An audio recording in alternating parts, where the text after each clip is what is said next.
আসসালামু আলাইকুম প্রিয় ভাই বোনেরা।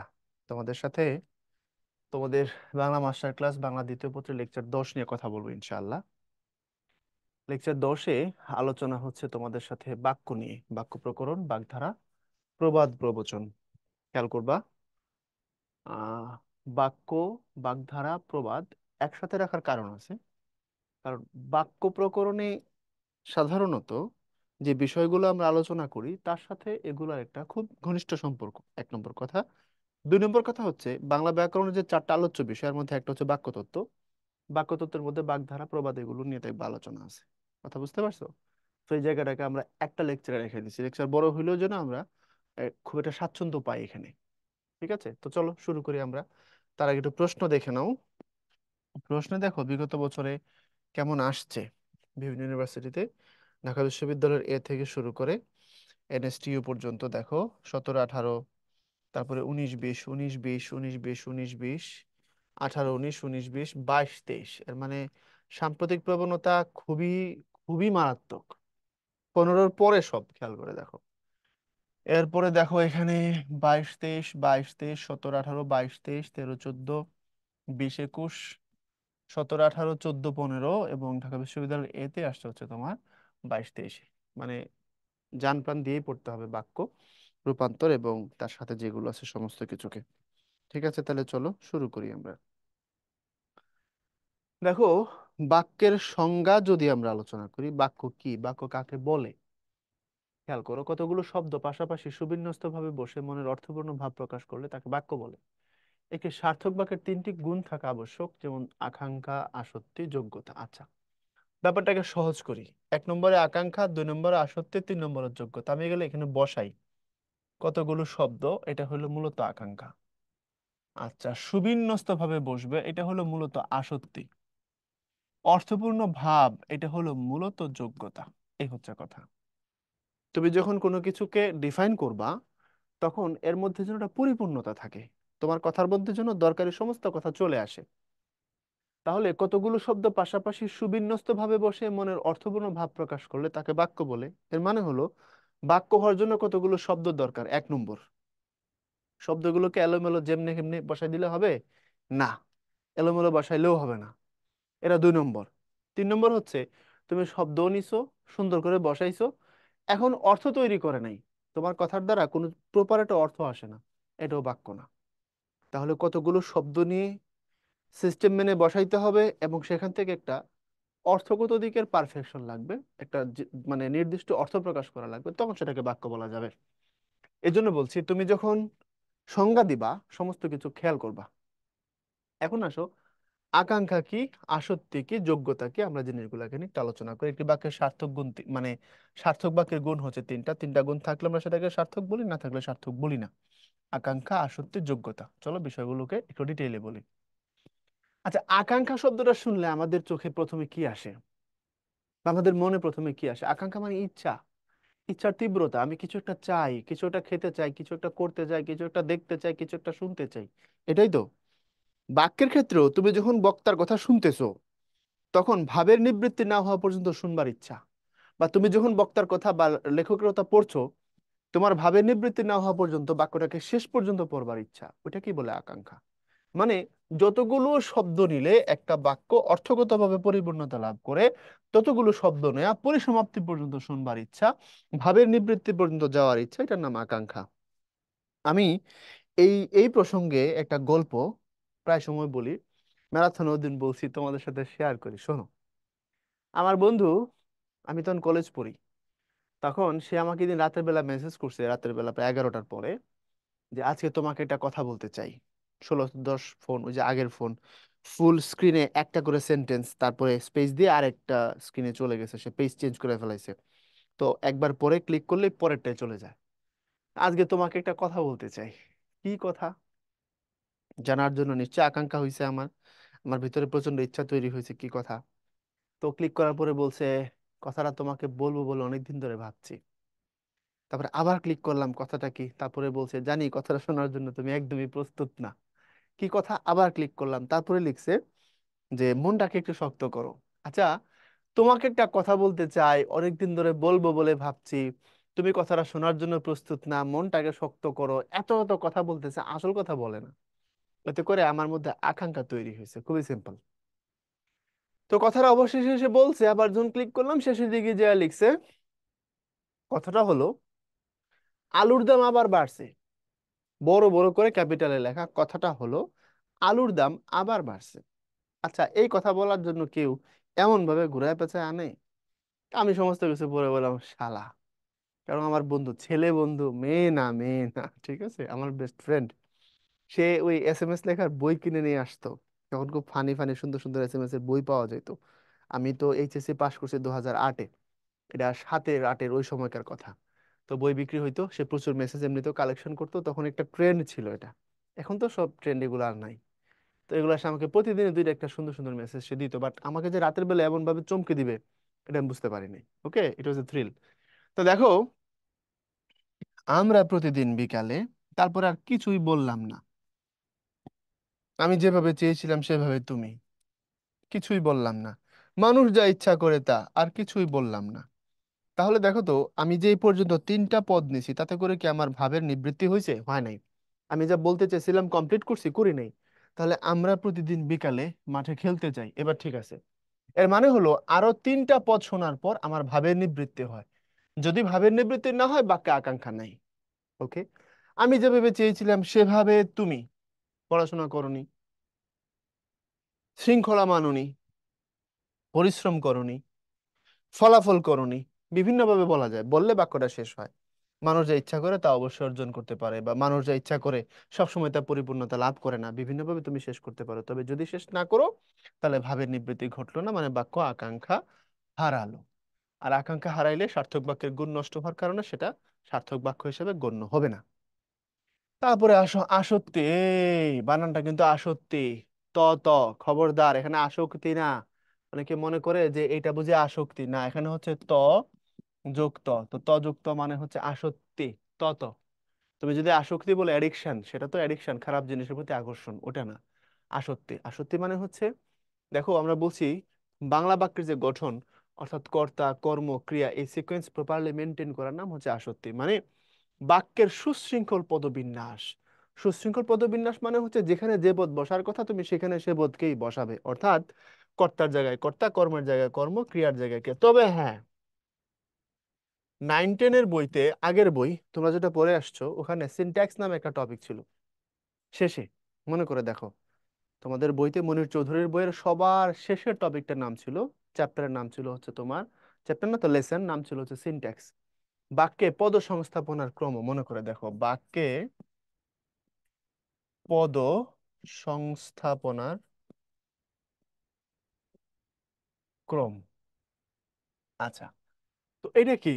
এটা হলো বাক্যের পদগুলো যথাস্থানে বসানো আবশ্যক, তা না হলে আসক্তি হারায়। যথাস্থানে বসানো মানে হচ্ছে, খুব খেয়াল করো, আমি একটা সহজ উদাহরণ, একদম ক্লাস 3-র উদাহরণ নিয়ে কথা বলি, দেখো তো। আমি ভাত খাই। এবার খাইকে সামনে আনো, খাই আমি ভাত। একদম এর থেকে সহজ উদাহরণ আর হয় না, তাই তো? এটা দিয়ে আমরা গ্রামার পড়া শুরু করছিলাম। আমি ভাত খাই এই কথার যে অর্থ, আর খাই আমি ভাত এই কথার কিন্তু একই অর্থ। কিন্তু উপরেরটা বাক্য, নিচেরটা বাক্য না। তুমি বুঝতেছো যে এখানে আসক্তি নেই, কিন্তু অর্থ দেখো আছে না? আমি ভাত খাই বললে যা বোঝায়, খাই আমি ভাত বললে কি অন্য কিছু বোঝায় নাকি? আমি ভাত খাই, আমি ভাত খাই, খাই আমি ভাত মানে কি আমি শরবত খাই? অর্থ কিন্তু সেম থাকতেছে, মোটামুটি যোগাযোগ হচ্ছে। কিন্তু যেহেতু এখানে আগে চলে আসছে ক্রিয়াপদ, তারপরে চলে গেছে হচ্ছে কর্তা, এবং তারপরে চলে গেছে কর্ম, যেহেতু সিকোয়েন্স মেনটেন করা হয় না, সেহেতু এটা বাক্য হিসেবে যোগ্যতা লাভ করে নাই। কথা কি, মানে কি বলে, পরিপূর্ণতা লাভ করে নাই। আসক্তি নষ্ট হয়ে যাওয়ার কারণে সার্থক বাক্য হবে না। তুমি যে পড়ছো, বাংলা গদ্যের অভ্যন্তরীণ শৃঙ্খলা আবিষ্কার করেছেন ঈশ্বরচন্দ্র বিদ্যাসাগর, তারপরে যে পড়ছো জ্যোতি চিহ্নের প্রবর্তন করেছেন ঈশ্বরচন্দ্র বিদ্যাসাগর, এই কথাগুলোর অর্থ কি? এই কথাগুলোর অর্থ হচ্ছে, জ্যোতিচিহ্ন গদ্য লেখার জন্য ব্যবহার করতে হবে। কবিতা লিখলে জ্যোতিচিহ্ন খুব মেজর কিছু না। এখন বাংলা বাক্যের অভ্যন্তরীণ শৃঙ্খলা মানে কি? অভ্যন্তরীণ শৃঙ্খলা মানে হচ্ছে আগে কর্তা বসানো, তারপরে কর্ম বসানো, তারপরে ক্রিয়া বসানো। এটা হচ্ছে বাক্যকে তুমি যখন সাজাবা, সাজানোর সময় এই সিকোয়েন্স তুমি মেনটেন করবা, কর্তা কর্ম ক্রিয়া। এটা হচ্ছে 1 নম্বর অভ্যন্তরীণ শৃঙ্খলা। 2 নম্বর, তুমি আগে বিশেষণ দিবা, তারপরে বিশেষ্য দিবা, নাকি আগে বিশেষ্য দিবা, তারপরে বিশেষণ দিবা? আসো তো বিষয়টাকে একটু খেয়াল করি। তুমি কি বলো? খারুনলো, তোর লম্বা মাথার কেশ, না তোর মাথার লম্বা কেশ, নাকি বিরাট গরু ছাগলের হাট, নাকি গরু ছাগলের বিরাট হাট, খাঁটি গরুর দুধ নাকি গরুর খাঁটি দুধ? আসো তো এখান থেকে একটু ক্লিয়ার করি ব্যাপারটাকে। এটা প্রয়োগ অপপ্রয়োগের কথা, বাট এখানে যেহেতু প্রসঙ্গক্রমে চলে আসছে, আমরা একটু দেখি। দেখো তো, খাঁটি গরুর দুধ, ওকে, আবার গরুর খাঁটি দুধ। এখন দুইটা বাক্যে পার্থক্য কোথায়, ভেজাল কোথায়? ভেজালটা হলো এখানে খাঁটি এটা অ্যাডজেক্টিভ, এখানেও তো খাঁটি অ্যাডজেক্টিভ, নো ডাউট, কিন্তু এখানে খাঁটি মডিফাই করা বসছে গরুকে, আর এখানে খাঁটি মডিফাই করছে হচ্ছে দুধকে। প্রশ্ন হলো, তুমি বাক্য যখন লিখছো বা যখন তুমি বলছো, তুমি কি বুঝাইতে চাচ্ছো? গরুটা খাঁটি না দুধটা খাঁটি, বলো। কমন সেন্স কি বলে? গরু খাঁটি হলে আমার লাভ কি, দুধে যদি ভেজাল থাকে? গরু খাঁটি না হওয়া না হওয়া তো ম্যাটার করে না, গরু তো গরু। আমার দরকার হচ্ছে দুধটা খাঁটি হওয়া, এখানে যেন ভেজাল না থাকে। তাহলে আমি যাকে মডিফাই করতে চাচ্ছি, মানে আমি বিশেষ্যকে বিশেষণ দ্বারা বিশেষিত করতে চাচ্ছি, ঠিক তো? তখন বিশেষণটা ঠিক তার আগে বসাইতে হবে।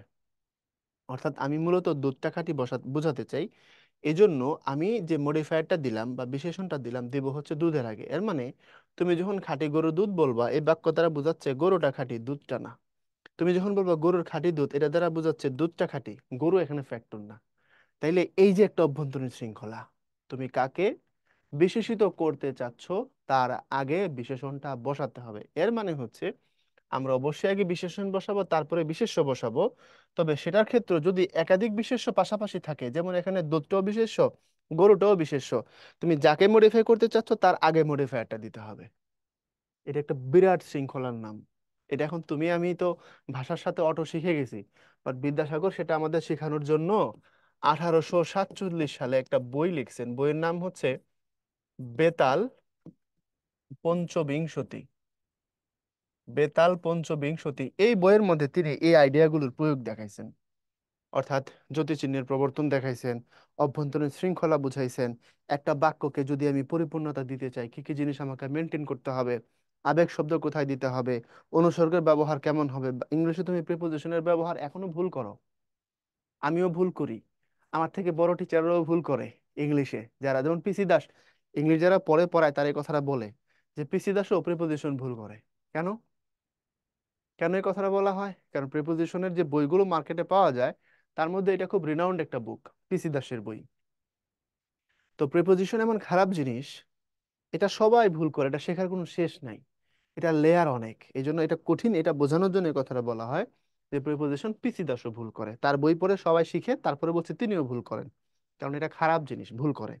তো এই যে বাংলায় প্রিপোজিশনকে অনুসর্গ বলা হয়, এই প্রিপোজিশন বাংলায় কোথায় দিতে হবে, কিভাবে দিতে হবে, বিভক্তি কি জিনিস, কোন জায়গায় দিয়ে কি করতে হয়, এই সমস্ত শৃঙ্খলাকে সুন্দরভাবে সুসংবদ্ধভাবে প্রতিষ্ঠা করেছেন বিদ্যাসাগর। তার জন্য তাকে বাংলা গদ্যের জনক বলা হয়। It's not a matter of joke, বিশাল ব্যাপার এটা, এটা বিশাল ব্যাপার। এবং দেখো 1847 সালে তিনি যখন এই সিকোয়েন্স গুলো দিলেন, যদি এই বইটা ওনার মৌলিক বই না, হিন্দি কবি লাল লজির লেখা একটা বই, বৈতাল পঁচিশি, বৈতাল পঁচিশির অনুবাদ বেতাল পঞ্চবিংশতি, বাট এখানে তার মৌলিকত্বের এই জায়গাগুলো আছে যেগুলো এতক্ষণ ধরে বললাম। তো এই বই আসার পরে বাংলা গদ্য সুসংহত রূপ লাভ করছে। এবং তুমি দেখো এরপরে রীতিমতো একটা রেভলিউশন হয়েছে। কিরকম?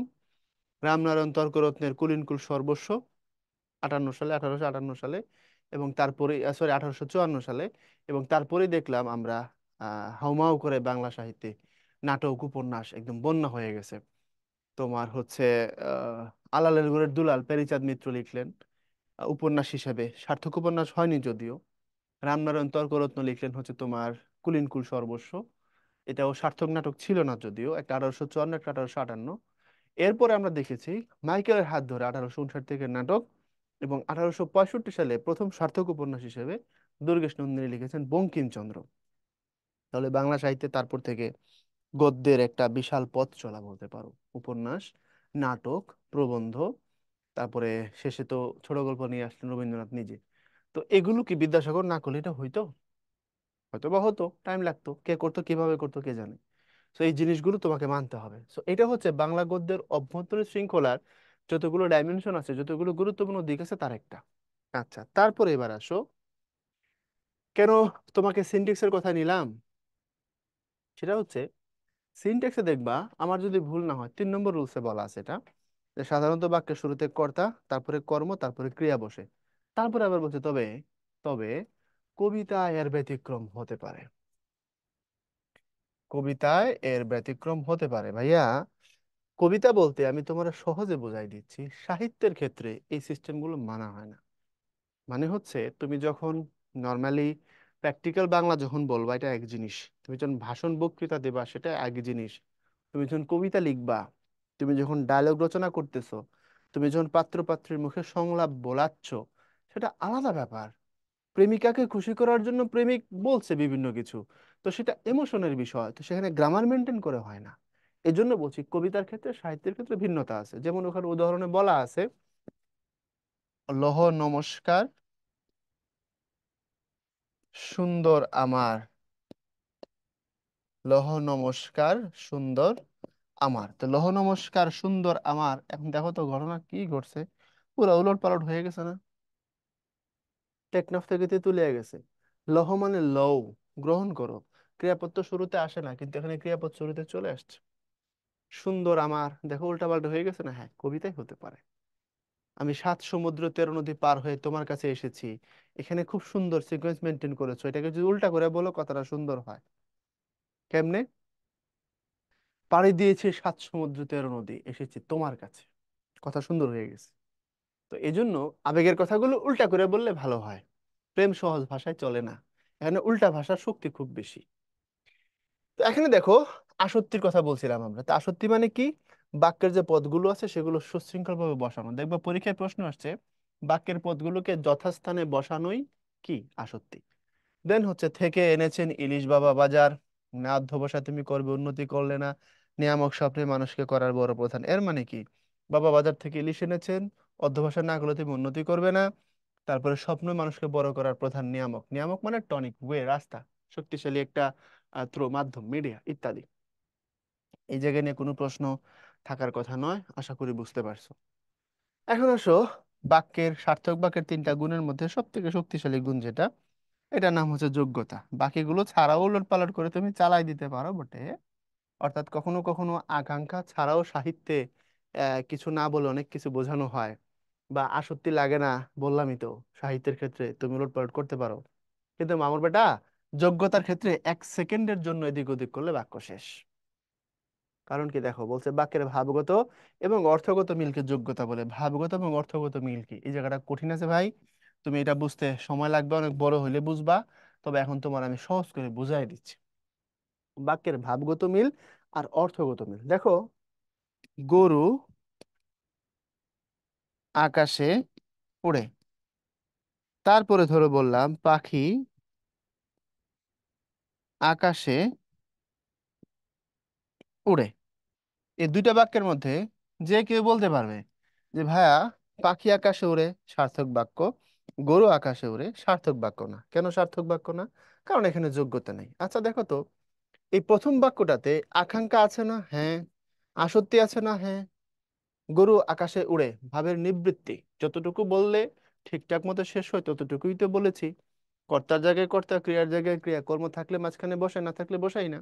তো কর্তা কর্ম ক্রিয়া এটাও ঠিক আছে, আকাঙ্ক্ষাও তো ঠিক আছে। নাই হচ্ছে যোগ্যতা। কেন? অর্থ নাই।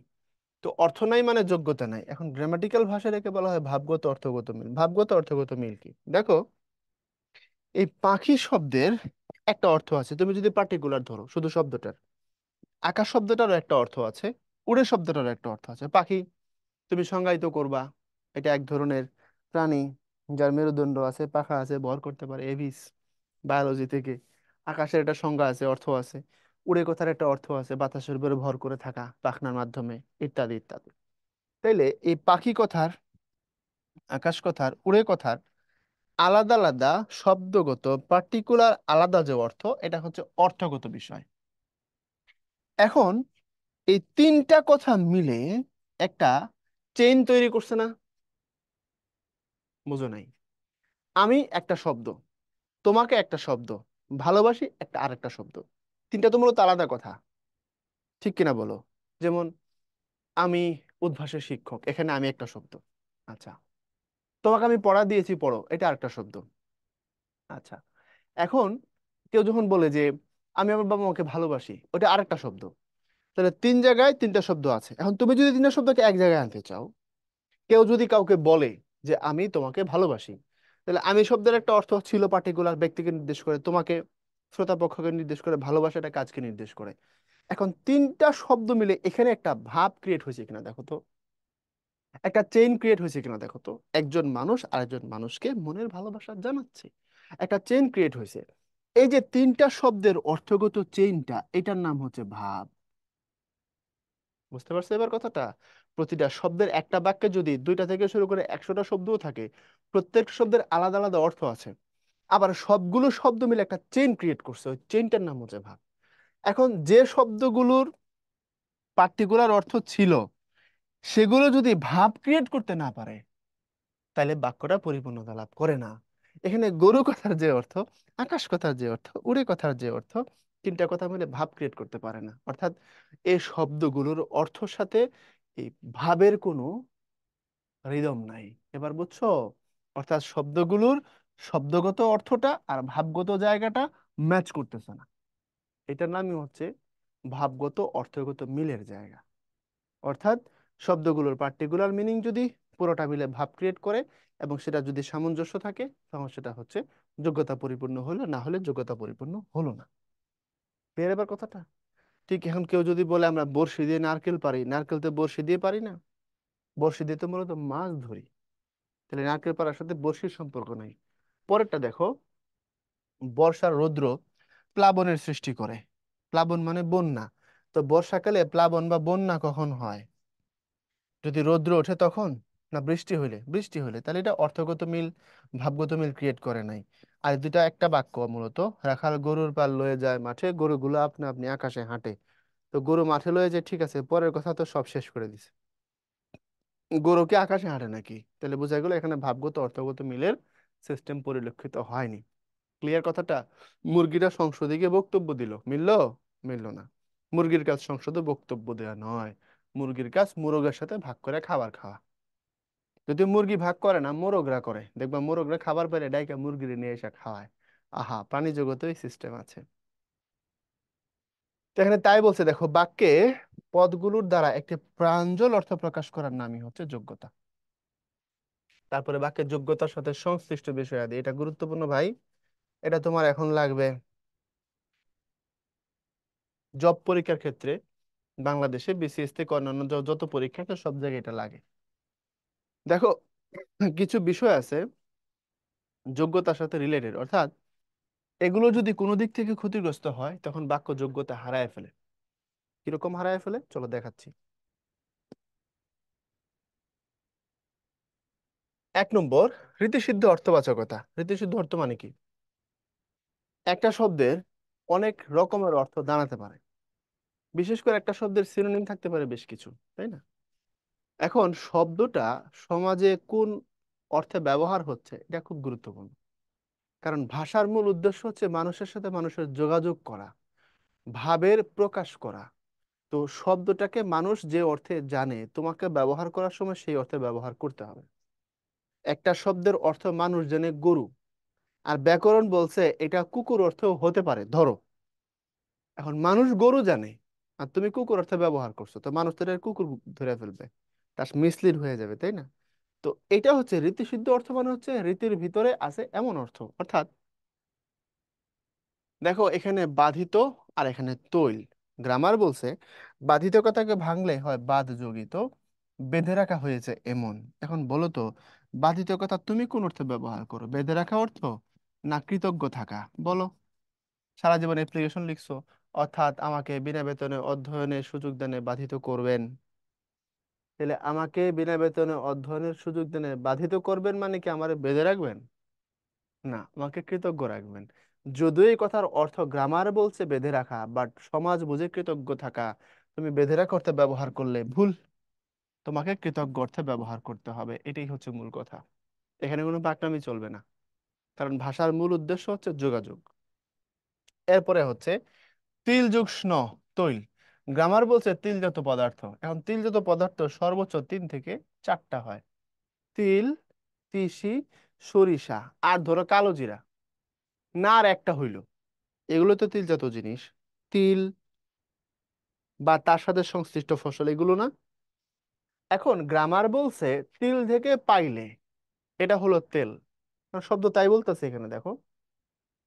কিন্তু আমাদের ব্যবহারিক অর্থে কি তিলজাত পদার্থ এ পর্যন্ত, নাকি ব্যাপক অর্থে? ব্যাপক অর্থে। আমরা তেল বলতে খালি তিলের মধ্যে সীমাবদ্ধ নই, এর বাইরে বহু কিছুকে আমরা তেল বলি। আমরা অলিভ অয়েলকে তেল বলি, জলপাই থেকে পাই। জলপাই তো তিল না। নারকেল তেলকে তেল বলি, নারকেল তো বড় বড় হয়, এটা কি তিল নাকি? আমরা পেট্রোল, ডিজেল, অকটেন, জ্বালানি তেলকেও তো তেল বলি। অফিসে বসকে যেটা মারা লাগে, জি স্যার জি স্যার, তাই না? বসকে হ্যান্ডেল করার বিষয়ে অনেকগুলো সূত্র আছে, তার মধ্যে সব থেকে বড় সূত্র হচ্ছে একটা, সেটা হচ্ছে তুমি বসের থেকে বেশি বোঝো না। বসের সাথে কি করা যাবে না? তর্ক করা যাবে না। বস যদি ভুল করে, 1 নম্বর রুলটা দেখো, সেটা কি? বসের সাথে তর্ক করা যাবে না। মানে বস যেটা বলে সেটাই। বসকে কখনোই তোমার সমস্ত কোয়ালিটি একসাথে দেখায়ও না। দেখালে বস তোমার উল্টা প্রতিদ্বন্দ্বী ভাবতে পারে, এমন ধাক্কা দিব শেষ হয়ে যাবা। নানান কাহিনী আছে বসের ব্যাপারে বলা হয়। তো তেল মানে হচ্ছে, আমি তোষামোদ করতে বলছি না, অ্যাটলিস্ট তাকে তো প্রায়োরিটি দিতে হয়, সেটাকে ফান করে বলছি। তো খেয়াল করে দেখো, বোঝার জন্য বললাম। তেল বলতে আমরা ওই 5 জায়গায় সীমাবদ্ধ নই, এর বাইরে হয়তো আমরা আরো 10টা জায়গাকে তেল হিসাবে ব্যবহার করছি। বুঝছো কথাটা? তো তেল বললে তোমাকে তেলের বাইরে যেতে হবে, ওটাই হচ্ছে প্রচলিত স্বাভাবিক অর্থ। এরপরে দেখো, এই গঠনগত অর্থ একরকম, ব্যবহারিক অর্থ আরেক রকম। এই ব্যবহারিক অর্থে বা ব্যাপক অর্থে তুমি যখন ব্যবহারটা করবা, তুমি যখন ভাষা এটাকে ইউজ করবা, সেটাই হবে রীতিসিদ্ধ অর্থ। এরপরে দুর্বোধ্যতা। এটা আমাদের সমাজের এখনকার মানুষকে বোঝানো মুশকিল। কেন বোঝানো মুশকিল? কারণ আমরা তো আসলে এখন আর সংস্কৃত শব্দ ব্যবহার করে মিস করি না, সমস্যা করি না, আমরা এখন বাংলিশ বলি। এমন এক জেনারেশন আসছে, সো আর গাইসের ঠেলায় থাকা যায় না। দেখো না, এই যে ইউটিউব ব্লগারদের, একটা সো আর একটা গাইস, একটা সো আর একটা গাইস, 5টা বাক্য বললে 6বার সো আর গাইস বলে। তো এই ভুল তারা এখন আর করে না। তারা যে ভুল করে তারা নিজেরাও জানে না কি করছে। তবে গ্রামার বলছে অতিরিক্ত কঠিন শব্দ ব্যবহারে বাক্য দুর্বোধ্য হয়ে যোগ্যতা হারায়। মানে ধরো, তুমি একজনকে একটা কথা বলছো, তোমার কথা সে বুঝলোই না, তুমি কি বলছো এটা সে বুঝেই নেই, তাহলে তো তার সাথে তোমার ভালোবাসাও হবে না, অভিমানও হবে না। তো লাভ হইলো কি? ভাষার উদ্দেশ্য যদি হয় যোগাযোগ, অতি কঠিন শব্দ ব্যবহার করে তো দুর্বোধ্য করার কোনো সুযোগ নাই। যদি তুমি অতি কঠিন শব্দ ব্যবহার করো, তাহলে বাক্য যোগ্যতা হারাবে। তুমি আমার সঙ্গে প্রপঞ্চ করেছো, এখন যাকে তুমি বলছো সে যদি প্রপঞ্চ কথার অর্থ না বুঝে, তোমার বলা বৃথা। তোমার বলা বৃথা। এখন যদি এমন হয় সে তোমার সাথে চিট করছে, তাহলে তুমি বলতে পারো তুমি আমার সঙ্গে প্রতারণা করেছো। প্রপঞ্চ মানে হচ্ছে প্রতারণা। আমাকে ওয়েডিং এ রাখা তুমি মজনুর সাথে চ্যাট করছো, এটা হইতে পারে না। You cheat me. তো ইংলিশে ইউ চিট মি, বাংলায় হচ্ছে তুমি আমার সঙ্গে প্রতারণা করেছো। হ্যাঁ, তুমি আমার সঙ্গে প্রপঞ্চ করেছো, এটাও ঠিক, বাট অতি দুর্বোধ্য। এবারে মিন খোবাকুল কুবলয়। মিন মানে হচ্ছে মাছ, খোবাকুল মানে হচ্ছে নাড়াচ্ছে, কুবলয় মানে হচ্ছে পদ্ম ফুল। পদ্মের অনেকগুলো সমার্থক শব্দ আছে। পদ্ম, কুবলয়, অরবিন্দ, নলিনী, তারপরে রাজীব, সরোজ, সরসিজ, তামসিক, শতদল, তারপরে তোমার হচ্ছে আরো আরো কি আছে সব, বুঝতে পারছো? সবগুলো পদ্ম। কুমুদ, কুমুদ পদ্ম শব্দের একটা সমার্থক শব্দ। তারপর পঙ্কজ, এগুলো পদ্ম শব্দের সমার্থক শব্দ। এখন কথা হচ্ছে, মানুষ বুঝে কোনটা? সহজ কথাগুলো। মিন মানে যে মাছ, এটা খুব কম মানুষ জানে। কুবলয় কম মানুষ জানে। নাড়াচ্ছে যে খোবাকুল, ম্যাক্সিমাম মানুষই জানে না। এখন আমাদের ভাষায় শতকরা 44টা শব্দ সংস্কৃত, এরকম মতামত দিয়েছেন হুমায়ুন আজাদ। তার একটা বই আছে, বইটার নাম হলো বাংলা ভাষার জন্ম কথা। ওইখানে তিনি কথাগুলো, সরি, কত নদী সরোবর, কত নদী সরোবর থেকে একটা অংশ 9-10-এর বইতে দেয়া ছিল, ওটা 8-এর বইতে দেয়া ছিল, ওটার নাম বাংলা ভাষার জন্ম কথা। আর একটা অংশ 9-10-এর বইতে দেয়া ছিল, নাম ছিল বাংলা শব্দ। যাই হোক, ওখানে পড়লে দেখবা উনি মতামত দিচ্ছেন যে আমাদের ভাষায় নাকি 100টার মধ্যে 44টা সংস্কৃত। এটা তার মতামত। আবার নতুন একদম লেটেস্ট ব্যাকরণ গুলোতে বলছে অত না, তার থেকে কম, তবে সংস্কৃত শব্দ রয়েছে আমাদের ভাষায়। তাহলে বোঝা গেল সংস্কৃত শব্দ ব্যবহার করলে এটা দোষের কিছু না, জায়েজ আছে, যেহেতু আমাদের ভাষার প্রচুর শব্দ সংস্কৃত। এর মানে এই না তুমি এটাকে এমন ভাবে ব্যবহার করবা, এমন জায়গায় এত বেশি দিয়ে দিবা যে মানুষ আর বুঝবে না। বুঝতে পারছো কথা? সংস্কৃত শব্দ ব্যবহার করাটা বৈধ, বাট এটা ব্যবহার করার সময় তোমাকে সতর্ক থাকতে হবে যেন খুব কঠিন শব্দ তুমি ব্যবহার না করে ফেলো। মেন খোবাকুল আর কুবলয় তিনটে সংস্কৃত শব্দ, কিন্তু মানুষ বুঝবে না। তুমি যদি বলো মাছ পদ্ম পাতা নাড়াচ্ছে, যে কেউ বুঝবে। আর তুমি যদি বলো মিল খোবাকুল কুবলয়, বেশিরভাগ মানুষ বুঝবে না। সো একটা সার্থক বাক্য হিসেবে এটা আর গণ্য হবে না। এরপরে আসো উপমার ভুল প্রয়োগ। উপমা মানে হচ্ছে তুলনা। একটু খেয়াল করো, উপমা মানে হচ্ছে তুলনা। এখন এই তুলনাটা আবার দুই রকম। উপমাকেই তুমি আবার তুমি যদি কম্পারিজনে যাও, আচ্ছা একটু সহজ করে বলি। উপমা আর চিত্রকল্প এই দুইটাকে পাশাপাশি বুঝাই, তুলনাটা মুছে দিলাম। দেখো, এই হচ্ছে তুলনা। তুলনা দুই ভাবে হয়, একটা উপমা, একটা চিত্রকল্প। এখন দেখো, উপমা মানে হচ্ছে মনে রাখবা পিকচার, চিত্রকল্প মনে রাখবা ভিডিও। কিরকম বিষয়টা? যদি ঘটনার সাথে ঘটনার তুলনা হয় তখন সেটা চিত্রকল্প, আর যদি বিষয়ের সাথে বিষয়ের তুলনা হয় তখন সেটা উপমা। যেমন তার চোখ যেন পদ্ম ফুল, এটা উপমা। আর সে ঘোড়ার মতো ছুটে চলেছে, ঘোড়ার দৌড় আর তার দৌড়, ঘটনার সাথে ঘটনা, পিকচার না, এটা চিত্রকল্প। ওকে। এখন দেখো, উপমার ভুল প্রয়োগ। তুলনা অনেক সময় প্রপারলি দিতে পারি না। কেন, কিভাবে? আমার হৃদয় মন্দিরে আশার বীজ উক্ত হলো, হৃদয়কে বলেছো মন্দির, পরে বলছো আশার বীজ উঠেছে। আচ্ছা, উপমা দিতে দিতে চিত্রকল্প দিয়ে শেষ করছো, কিন্তু ঘটনা তো ভুল করে ফেলছো। হৃদয়কে যেহেতু মন্দির বলছো, মন্দিরে তো বীজের প্রসঙ্গ আসার কথা না। তাহলে এটাকে তুমি দুই ভাবে কারেক্ট করতে পারো। এক, যদি তুমি হৃদয়কে যদি তুমি মন্দির বলো, তখন তুমি পূজার কথা দিয়ে শেষ করতে পারো, এটা এক নম্বর কাজ। আচ্ছা, আর হৃদয়কে তুমি যদি জমি বলো, হৃদয়কে তুমি যদি বলো হৃদয় ভূমি বা হৃদয় ক্ষেত্র, তখন তুমি বলতে পারো হচ্ছে আশার বীজ। ভুলটা কোথায় করছো এবার একটু দেখে নাও। এই কথাটাকে এইভাবে বললে ভুল কেন হবে, এবং ঠিক করতে চাইলে আমরা কিভাবে করবো। আমি একটু বলি, মন দিয়ে শুনতে থাকো। কেউ কাউকে বলল যে আমার হৃদয় মন্দিরে আমি তোমার জন্য অর্ঘ্য দিয়েছি। অর্ঘ্য শব্দের অর্থ মালা, মালা অর্পণ করেছি, কথা ঠিক আছে, কোনো ভুল নাই। আমার হৃদয় মন্দিরে আমি তোমার জন্য পুজো দিয়েছি, প্রার্থনা করেছি, কথা ঠিক আছে, মন্দিরের সাথে পূজার প্রসঙ্গ সুন্দরভাবে যায়। আচ্ছা, এখন হৃদয় মন্দিরে আশার বীজ উক্ত হলো, মন্দিরে তো আর বীজ ওঠার কথা না। হ্যাঁ, বীজ দিয়ে যদি কথা শেষ করতে চাও সেক্ষেত্রে তুমি এটা বলো, আমার হৃদয় ভূমিতে আশার বীজ উক্ত হয়েছে, এইবার ঠিক আছে। বুঝাতে পারছি কথাটা? মানে ভুল উপমাটাকে তুমি চাইলে দুই ভাবে ঠিক করে শেষ করতে পারো। এরপরে মুখ যেন ধুতুরা ফুল। দেখো, তুমি বলতে পারো ভাইয়া ধুতুরাও তো একটা ফুল, তো এটা ভুল কেন? না, এটা ভুল, কারণ ধুতুরা বিষাক্ত ফুল, এটার সাথে আমরা সাধারণত নিজেদের তুলনা আশা করি না। আমি কখনোই চাইবো না কেউ আমাকে বুদ্ধিমান বলে এমন কারোর সাথে তুলনা করুক যেটা আমার সম্মানে লাগবে। হ্যাঁ, কেউ যদি কাউকে বলে যে হচ্ছে তুই শিয়ালের মতো বুদ্ধিমান, এটা নেগেটিভ একটা উপমা। শিয়ালের বুদ্ধিকে পজিটিভ অর্থে দেখা হয় না, শিয়াল কিন্তু ক্লেভার না, শিয়াল হলো কানিং। তো তিন চারটা শব্দ আছে, একটা ইন্টেলিজেন্স, এটা এক ধরনের কোয়ালিটিকে মিন করে, বা কেউ একজন ইন্টেলিজেন্ট, এটা এক এক ধরনের কথা, কেউ ক্লেভার, এটা এক ধরনের কথা, কেউ কানিং, ওটা আরেক ধরনের কথা, কেউ স্মার্ট, ওটা আরেক ধরনের কথা। তো স্মার্ট এবং ইন্টেলিজেন্ট পুরাটাই পজিটিভ, ক্লেভারটা পজিটিভ নেগেটিভ দুটোই মিন করে। কিন্তু কানিং বললে কখনোই পজিটিভ কিছু মিন করে না, কানিং মানে বাটপার, সোজা মানে কানিং মানে হচ্ছে বাটপার। তো শেয়ালের বুদ্ধিটা কিন্তু ইন্টেলিজেন্ট, বা সে হচ্ছে তোমার স্মার্ট এই অর্থে না, সে হচ্ছে কানিং অর্থে, বাটপার অর্থে। তো ধুতুরা ফুল যেটা, এটা বিষাক্ত জিনিস। কেন? ধুতুরার মধ্যে একটা বীজ হয়।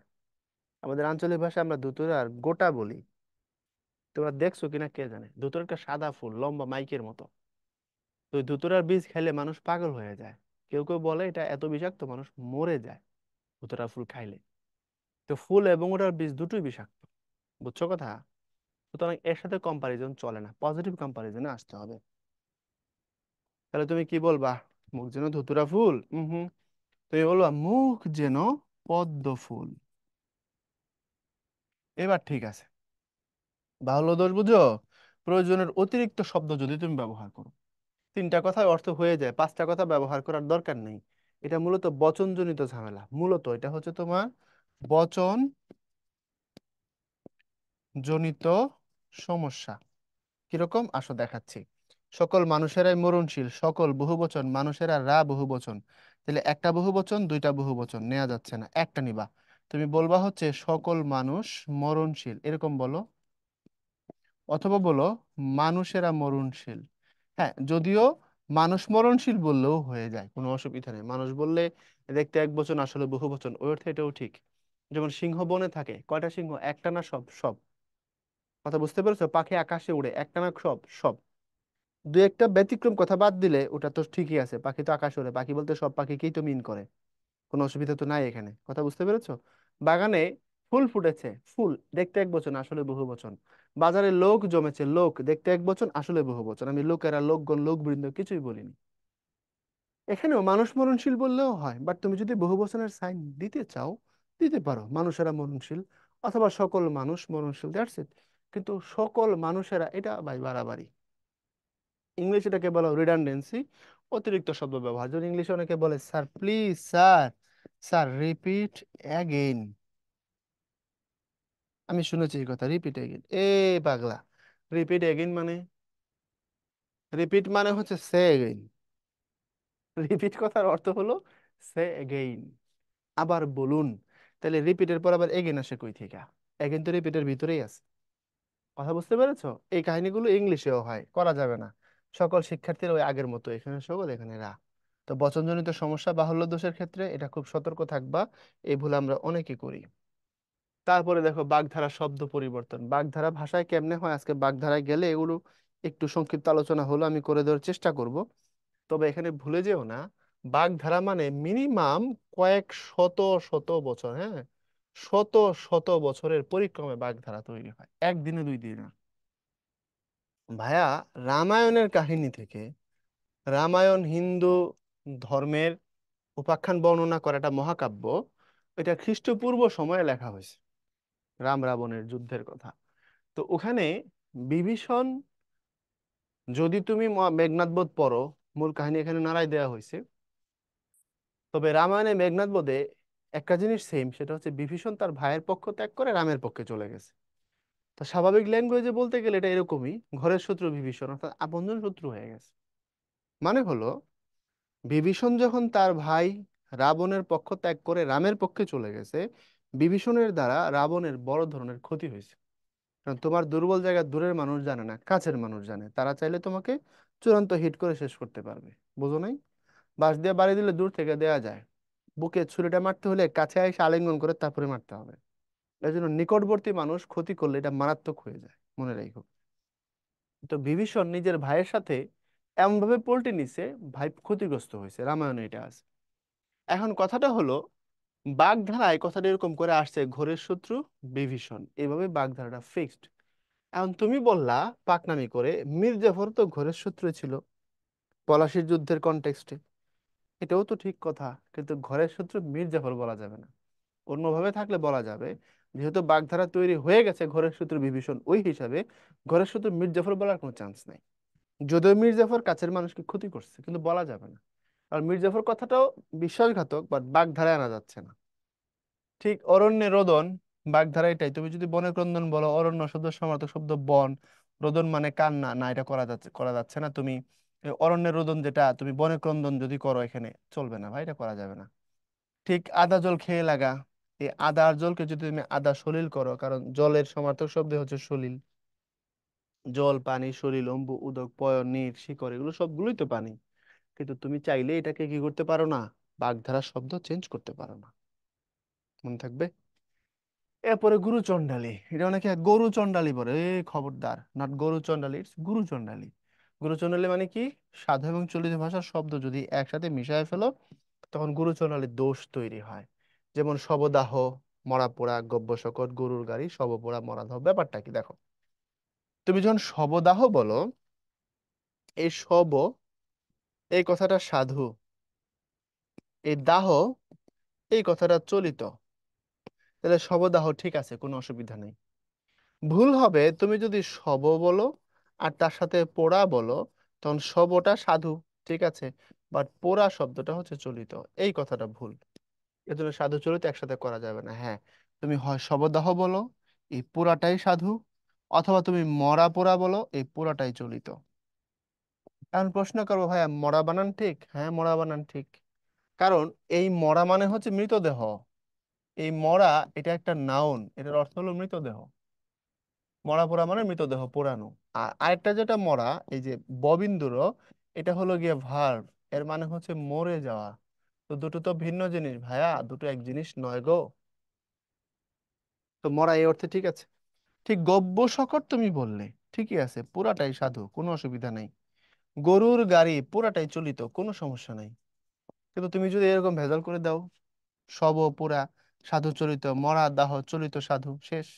ঠিক এখানে গব্য শকট না বলে গরুর শকট বললে ভুল, গব্য গাড়ি বললে ভুল, গো গাড়ি বললে ভুল। বুঝছো তো এবার? ক্লিয়ার? ওকে। তারপরে আসো উদ্দেশ্য বিধেয়।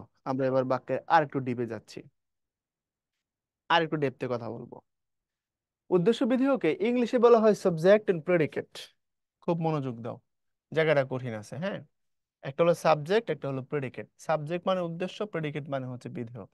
সাধারণত একটা বাক্যের প্রধান অংশই হচ্ছে দুটো। পরীক্ষায় হয় যে একটি বাক্যের প্রধান অংশ কয়টা, তুমি তো প্রধান অংশ বলে তিনটা দিয়ে আসবা।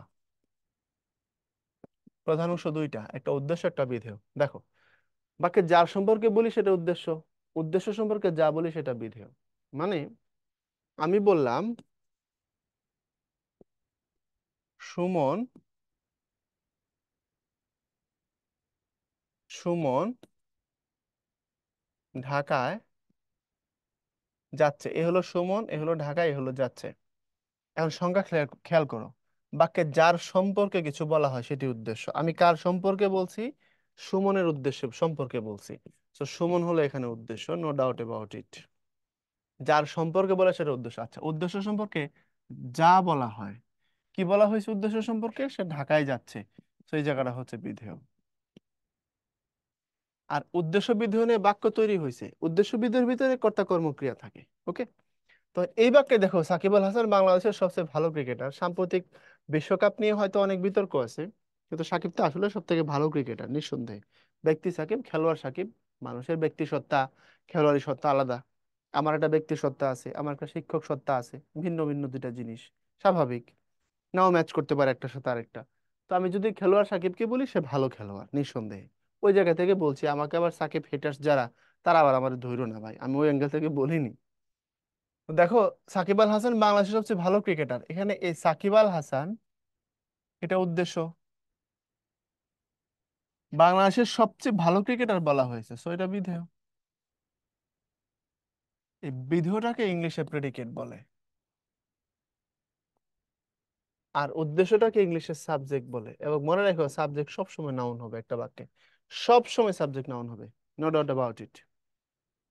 তো এটা গেল শেষ হয়ে, এরপর আসো বাক্য গঠন করি এবার। গঠনগত দিক থেকে বাক্য হচ্ছে তিন রকম। ইংলিশে তুমি যা যা শিখছো হুবহু বাংলায় কনভার্ট করে বলতে পারবা। সরল, জটিল, যৌগিক, সিম্পল, কমপ্লেক্স এন্ড কম্পাউন্ড।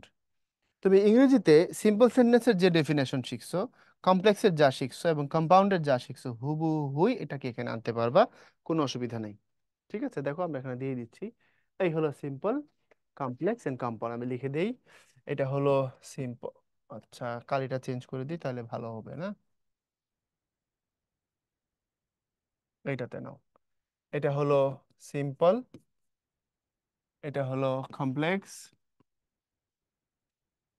এটা হলো কম্পাউন্ড। এখন আসো বিষয়টাকে নিয়ে একটু ডিটেইলে কথা বলি। Let's see. তুমি সাধারণত এটা যখন পড়বা, তুমি এটা মুখস্থ করবা আগে। তারপরে এটা মুখস্থ করবা, উপরে যাওয়ার দরকার নেই, যা লিখছি লিখছি। তবে এটা মুখস্থ করো এবং এটা মুখস্থ করো। আমি কিছু জিনিস এখানে অ্যাড করব জটিল বাক্যের লক্ষণ হিসাবে। যদি, তবে, যদি, তাহলে, যখন, তখন, যেহেতু, সেহেতু, এরপরে আরো কিছু থাকে, যেমন, তেমন, যা, তা, তারপরে যার, তার, যখন তখন আছে না, হ্যাঁ যখন তখন আছে, আরো যেগুলো মনে পড়বে ভাই অ্যাড করে দেবো। এরপর এখানে বাক্যে এবং, ও, আর, কিন্তু, সুতরাং, অথচ, আরো আছে, যেমন ধরো তথাপি, এটা এখানে ব্যবহার হয়, তুমি চাইলে ব্যবহার করতে পারো। সুতরাং আছে, কিন্তু আছে, ওকে, অলমোস্ট। ইংলিশে বললে সহজে বুঝতে পারবা। ইংলিশে ফ্যান বয়েস বলে এগুলোকে, একসাথে বলে ফ্যান বয়েস। যেমন ফর মানে জন্য, এই যে জন্য একটা চলে আসছে, জন্য।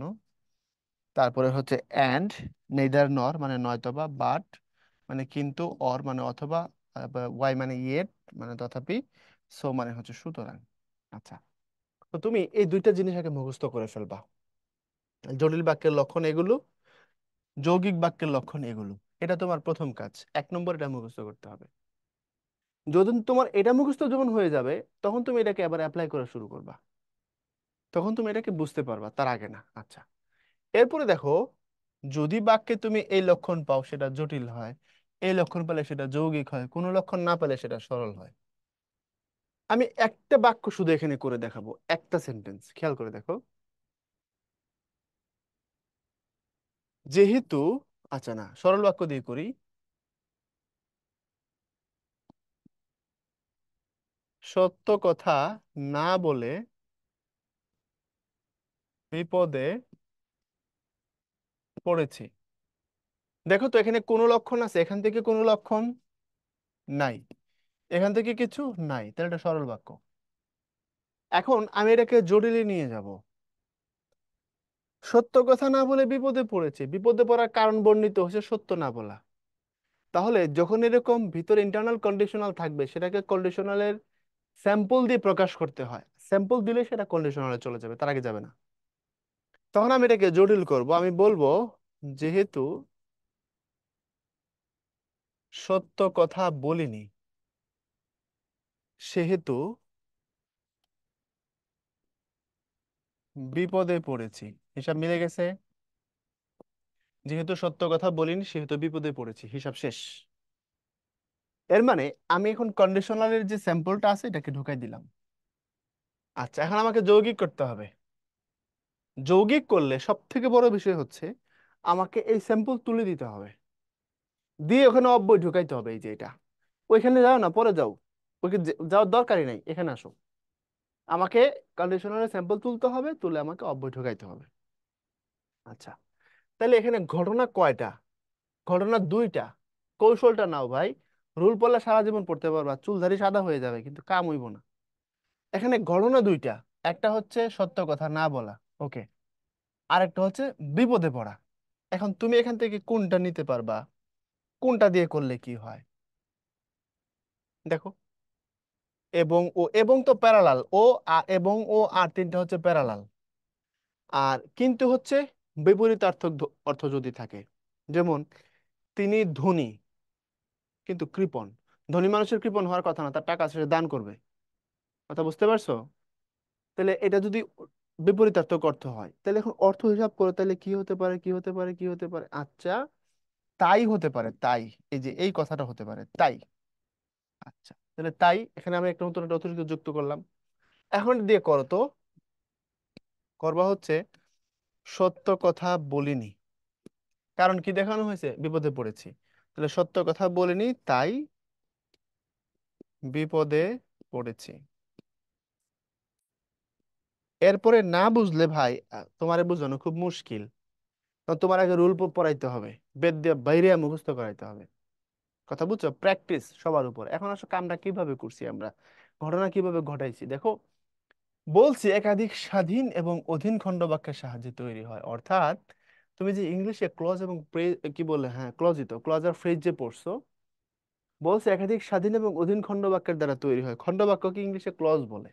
তো ক্লজ দুই রকমের হয়, একটা প্রিন্সিপাল, একটা হচ্ছে সাবঅর্ডিনেট। এখানে বলছে প্রিন্সিপাল ক্লজও থাকে, সাবঅর্ডিনেট ক্লজও থাকে। আর এখানে বলছে পরস্পর নিরপেক্ষ বা স্বাধীন অব্যয় দ্বারা বাক্য যুক্ত থাকে। অর্থাৎ পরস্পর নিরপেক্ষ বা স্বাধীন বাক্য যুক্ত হবে কিসের দ্বারা? অব্যয় দ্বারা। আচ্ছা ভাইয়া, এখানে খন্ডবাক্যের সংজ্ঞাটা কি? খন্ডবাক্যের সংজ্ঞা হচ্ছে, এটা বড় বাক্য থেকে যদি তুমি এটা খণ্ডকে আলগা করে দাও, এবং আলগা হওয়া খণ্ডটা যদি স্বাধীন বাক্যের মতো অর্থ প্রকাশ করতে পারে, তখন সেটাকে স্বাধীন খণ্ডবাক্য বলা হয়। আর আলাদা হয়ে যাওয়ার পরে যদি সে স্বাধীনভাবে অর্থ প্রকাশ করতে না পারে, তখন তাকে অধীন খণ্ডবাক্য বলা হয়। তুমি এই ভেজালে কেন যাবা? কে বলছে তোমাকে যাইতে? আমি নিজে কোনোদিন স্টুডেন্টকে এই ভেজাল দেখাই না। আমি ডিরেক্ট নিয়ে আসি, তুমি এই লক্ষণ দিয়ে ট্রাই করা শুরু করবে বাক্য দেখলে। হয়ে গেলে ফাইন, অর্থ দেখবার ব্যাপারলে আসতেছে কি। এখন অর্থ যে আসে না, এটা না বুঝলে তোমার ইন্টারে পড়ার দরকার নেই। তুমি যদি এই কথা বলো, সত্য কথা বলিনি, হুম, তারপরে এবং বিপদে পড়েছি, তাইলে তো ভাই খুব সমস্যা। সত্য কথা বলিনি এবং বিপদে পড়েছি, এবং তো প্যারালাল। আমি ঢাকা, কুমিল্লা, চট্টগ্রাম এবং ফেনী ভ্রমণ করেছি। তুমি জেলার নাম লিখছো, প্যারালাল। তো কোন অব্যয় কোথায় আসবে এটা বুঝতে পারবে না। সিম্পল জিনিস।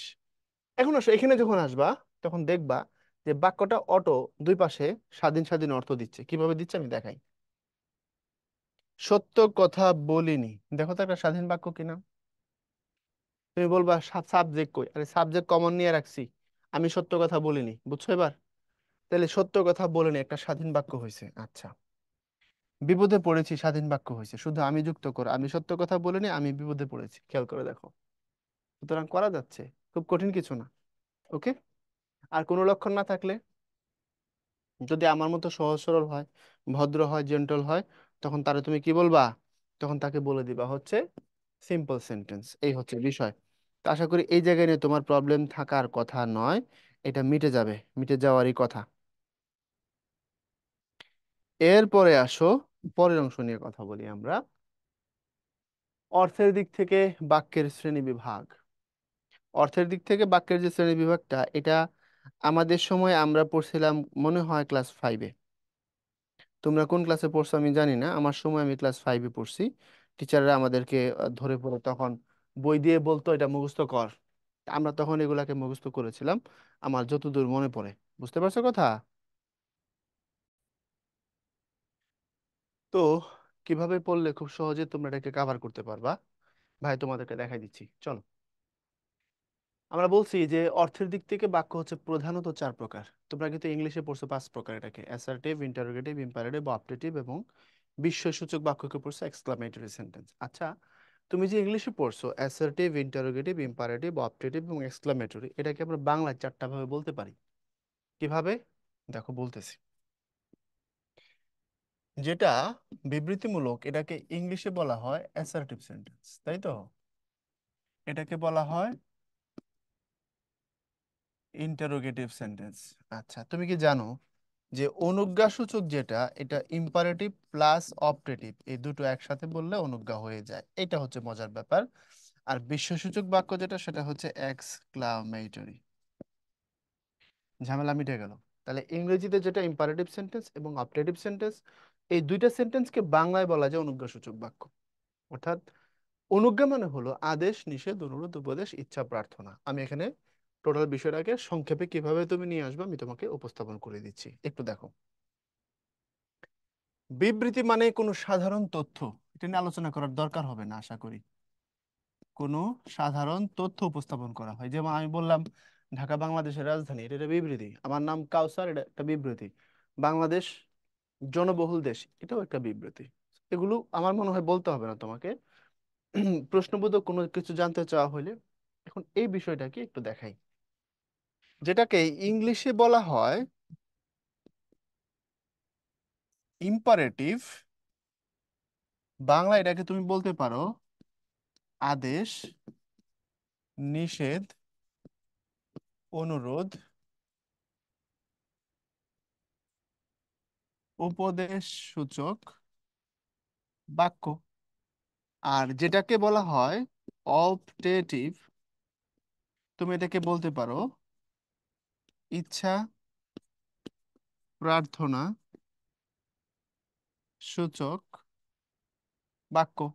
তো মজার বিষয় হলো এই আদেশ, নিষেধ, অনুরোধ, উপদেশ, ইচ্ছা, প্রার্থনা, এই সবগুলোকে এক কথায় বলা হয় অনুজ্ঞা। এই হচ্ছে বিষয়। বুঝছো এবার? অর্থাৎ মোটামুটি এই ছয়টা জিনিস, আদেশ, নিষেধ, অনুরোধ, উপদেশ, ইচ্ছা, প্রার্থনা, এই ছয়টা জিনিসকে বলা হয় অনুজ্ঞা। মানে যদি বাক্যের মধ্যে আদেশ প্রকাশ পায়, আমার সামনে থেকে যাও, এই ভাবের নাম অনুজ্ঞা ভাব। নিষেধ প্রকাশ পায়, রৌদ্র দৌড়ায় না, অনুজ্ঞা ভাব। অনুরোধ প্রকাশ পায়, কালকে আমাদের বাড়ি একবার আসবেন, প্রশ্ন করেছি বটে, তবে কাল আমাদের বাড়ি একবার আসুন, এটা অনুরোধ, এভাবে ধরো, তাহলে এটা অনুজ্ঞা। তারপরে উপদেশ, সদা সত্য বলবে, অনুজ্ঞা। আমার যদি পাখির মতো ডানা থাকতো, অনুজ্ঞা। তারপরে তুমি দীর্ঘজীবী হও, প্রার্থনা, অনুজ্ঞা। এই পুরা বিষয়টাকে অনুজ্ঞা বলা হয়। তাইলে আমরা ইম্পারেটিভ আর অপারেটিভকে একসাথে অনুজ্ঞা বলে দিলে অসুবিধা কি? ঠিকই তো আছে। এরপরে বিস্ময়সূচক বাক্য। বিস্ময়সূচক মানে হচ্ছে নর্মালি আবেগ শব্দ, এই আবেগ শব্দ যেখানে থাকে এগুলোই মূলত বিস্ময়সূচক। আবেগ শব্দ ছাড়াও তুমি বিস্ময় প্রকাশ করলে টোনিং দিয়ে করতে পারবা, তবে চেনার জন্য বললাম আর কি, আবেগ শব্দ দেখতে পাবা। মা গো মা, এটা কি বললো! ওয়াও, কি সুন্দর পাখিটা! তোমরা ওয়াও দিয়ে অন্য কিছু বলো, আমি পাখির কথা বললাম। এভাবে মোটামুটি 8-9 রকমের আবেগ আছে, এগুলো যুক্ত হলে সেটাকে তুমি আবেগসূচক বাক্য বলতে পারো। এই তো বিষয়। এটাকেই বিশ্বসূচক বাক্য বলা যাবে, একই কথা। ঠিক আছে, এক্সক্লামেটরি সেন্টেন্স। তারপরে চলো আমরা এবার সরল জটিল যৌগিকের রূপান্তরগুলো দেখব। অন্যান্য যে রূপান্তরগুলো আছে সেগুলো দেখব, কিভাবে সহজে এই রূপান্তরগুলো তুমি করতে পারবে। ভাইয়া তোমাকে সে সম্পর্কে একটা সত্য ধারণা দেওয়ার চেষ্টা করবো ইনশাআল্লাহ। দেখো, ভালো ছেলেরা শিক্ষকের আদেশ পালন করে, এটা সরল অবস্থায় আছে। আমি যদি এটাকে, মোটামুটি সবই সরল অবস্থায় আছে, আমি যদি এটাকে জটিল করি তাহলে কি দিয়ে করব? আমি করব হচ্ছে, এটা হচ্ছে জটিল, সব হয়তো লেখার সময় পাবো না, কি বলে, স্পেস পাবো না। তাহলে জটিল হবে, যারা ভালো ছেলে তারা শিক্ষকের আদেশ পালন করে, এটা দিয়ে করতে পারবো। আচ্ছা, এখন যদি যৌগিক করি, তাহলে যৌগিক করলে কিভাবে করব?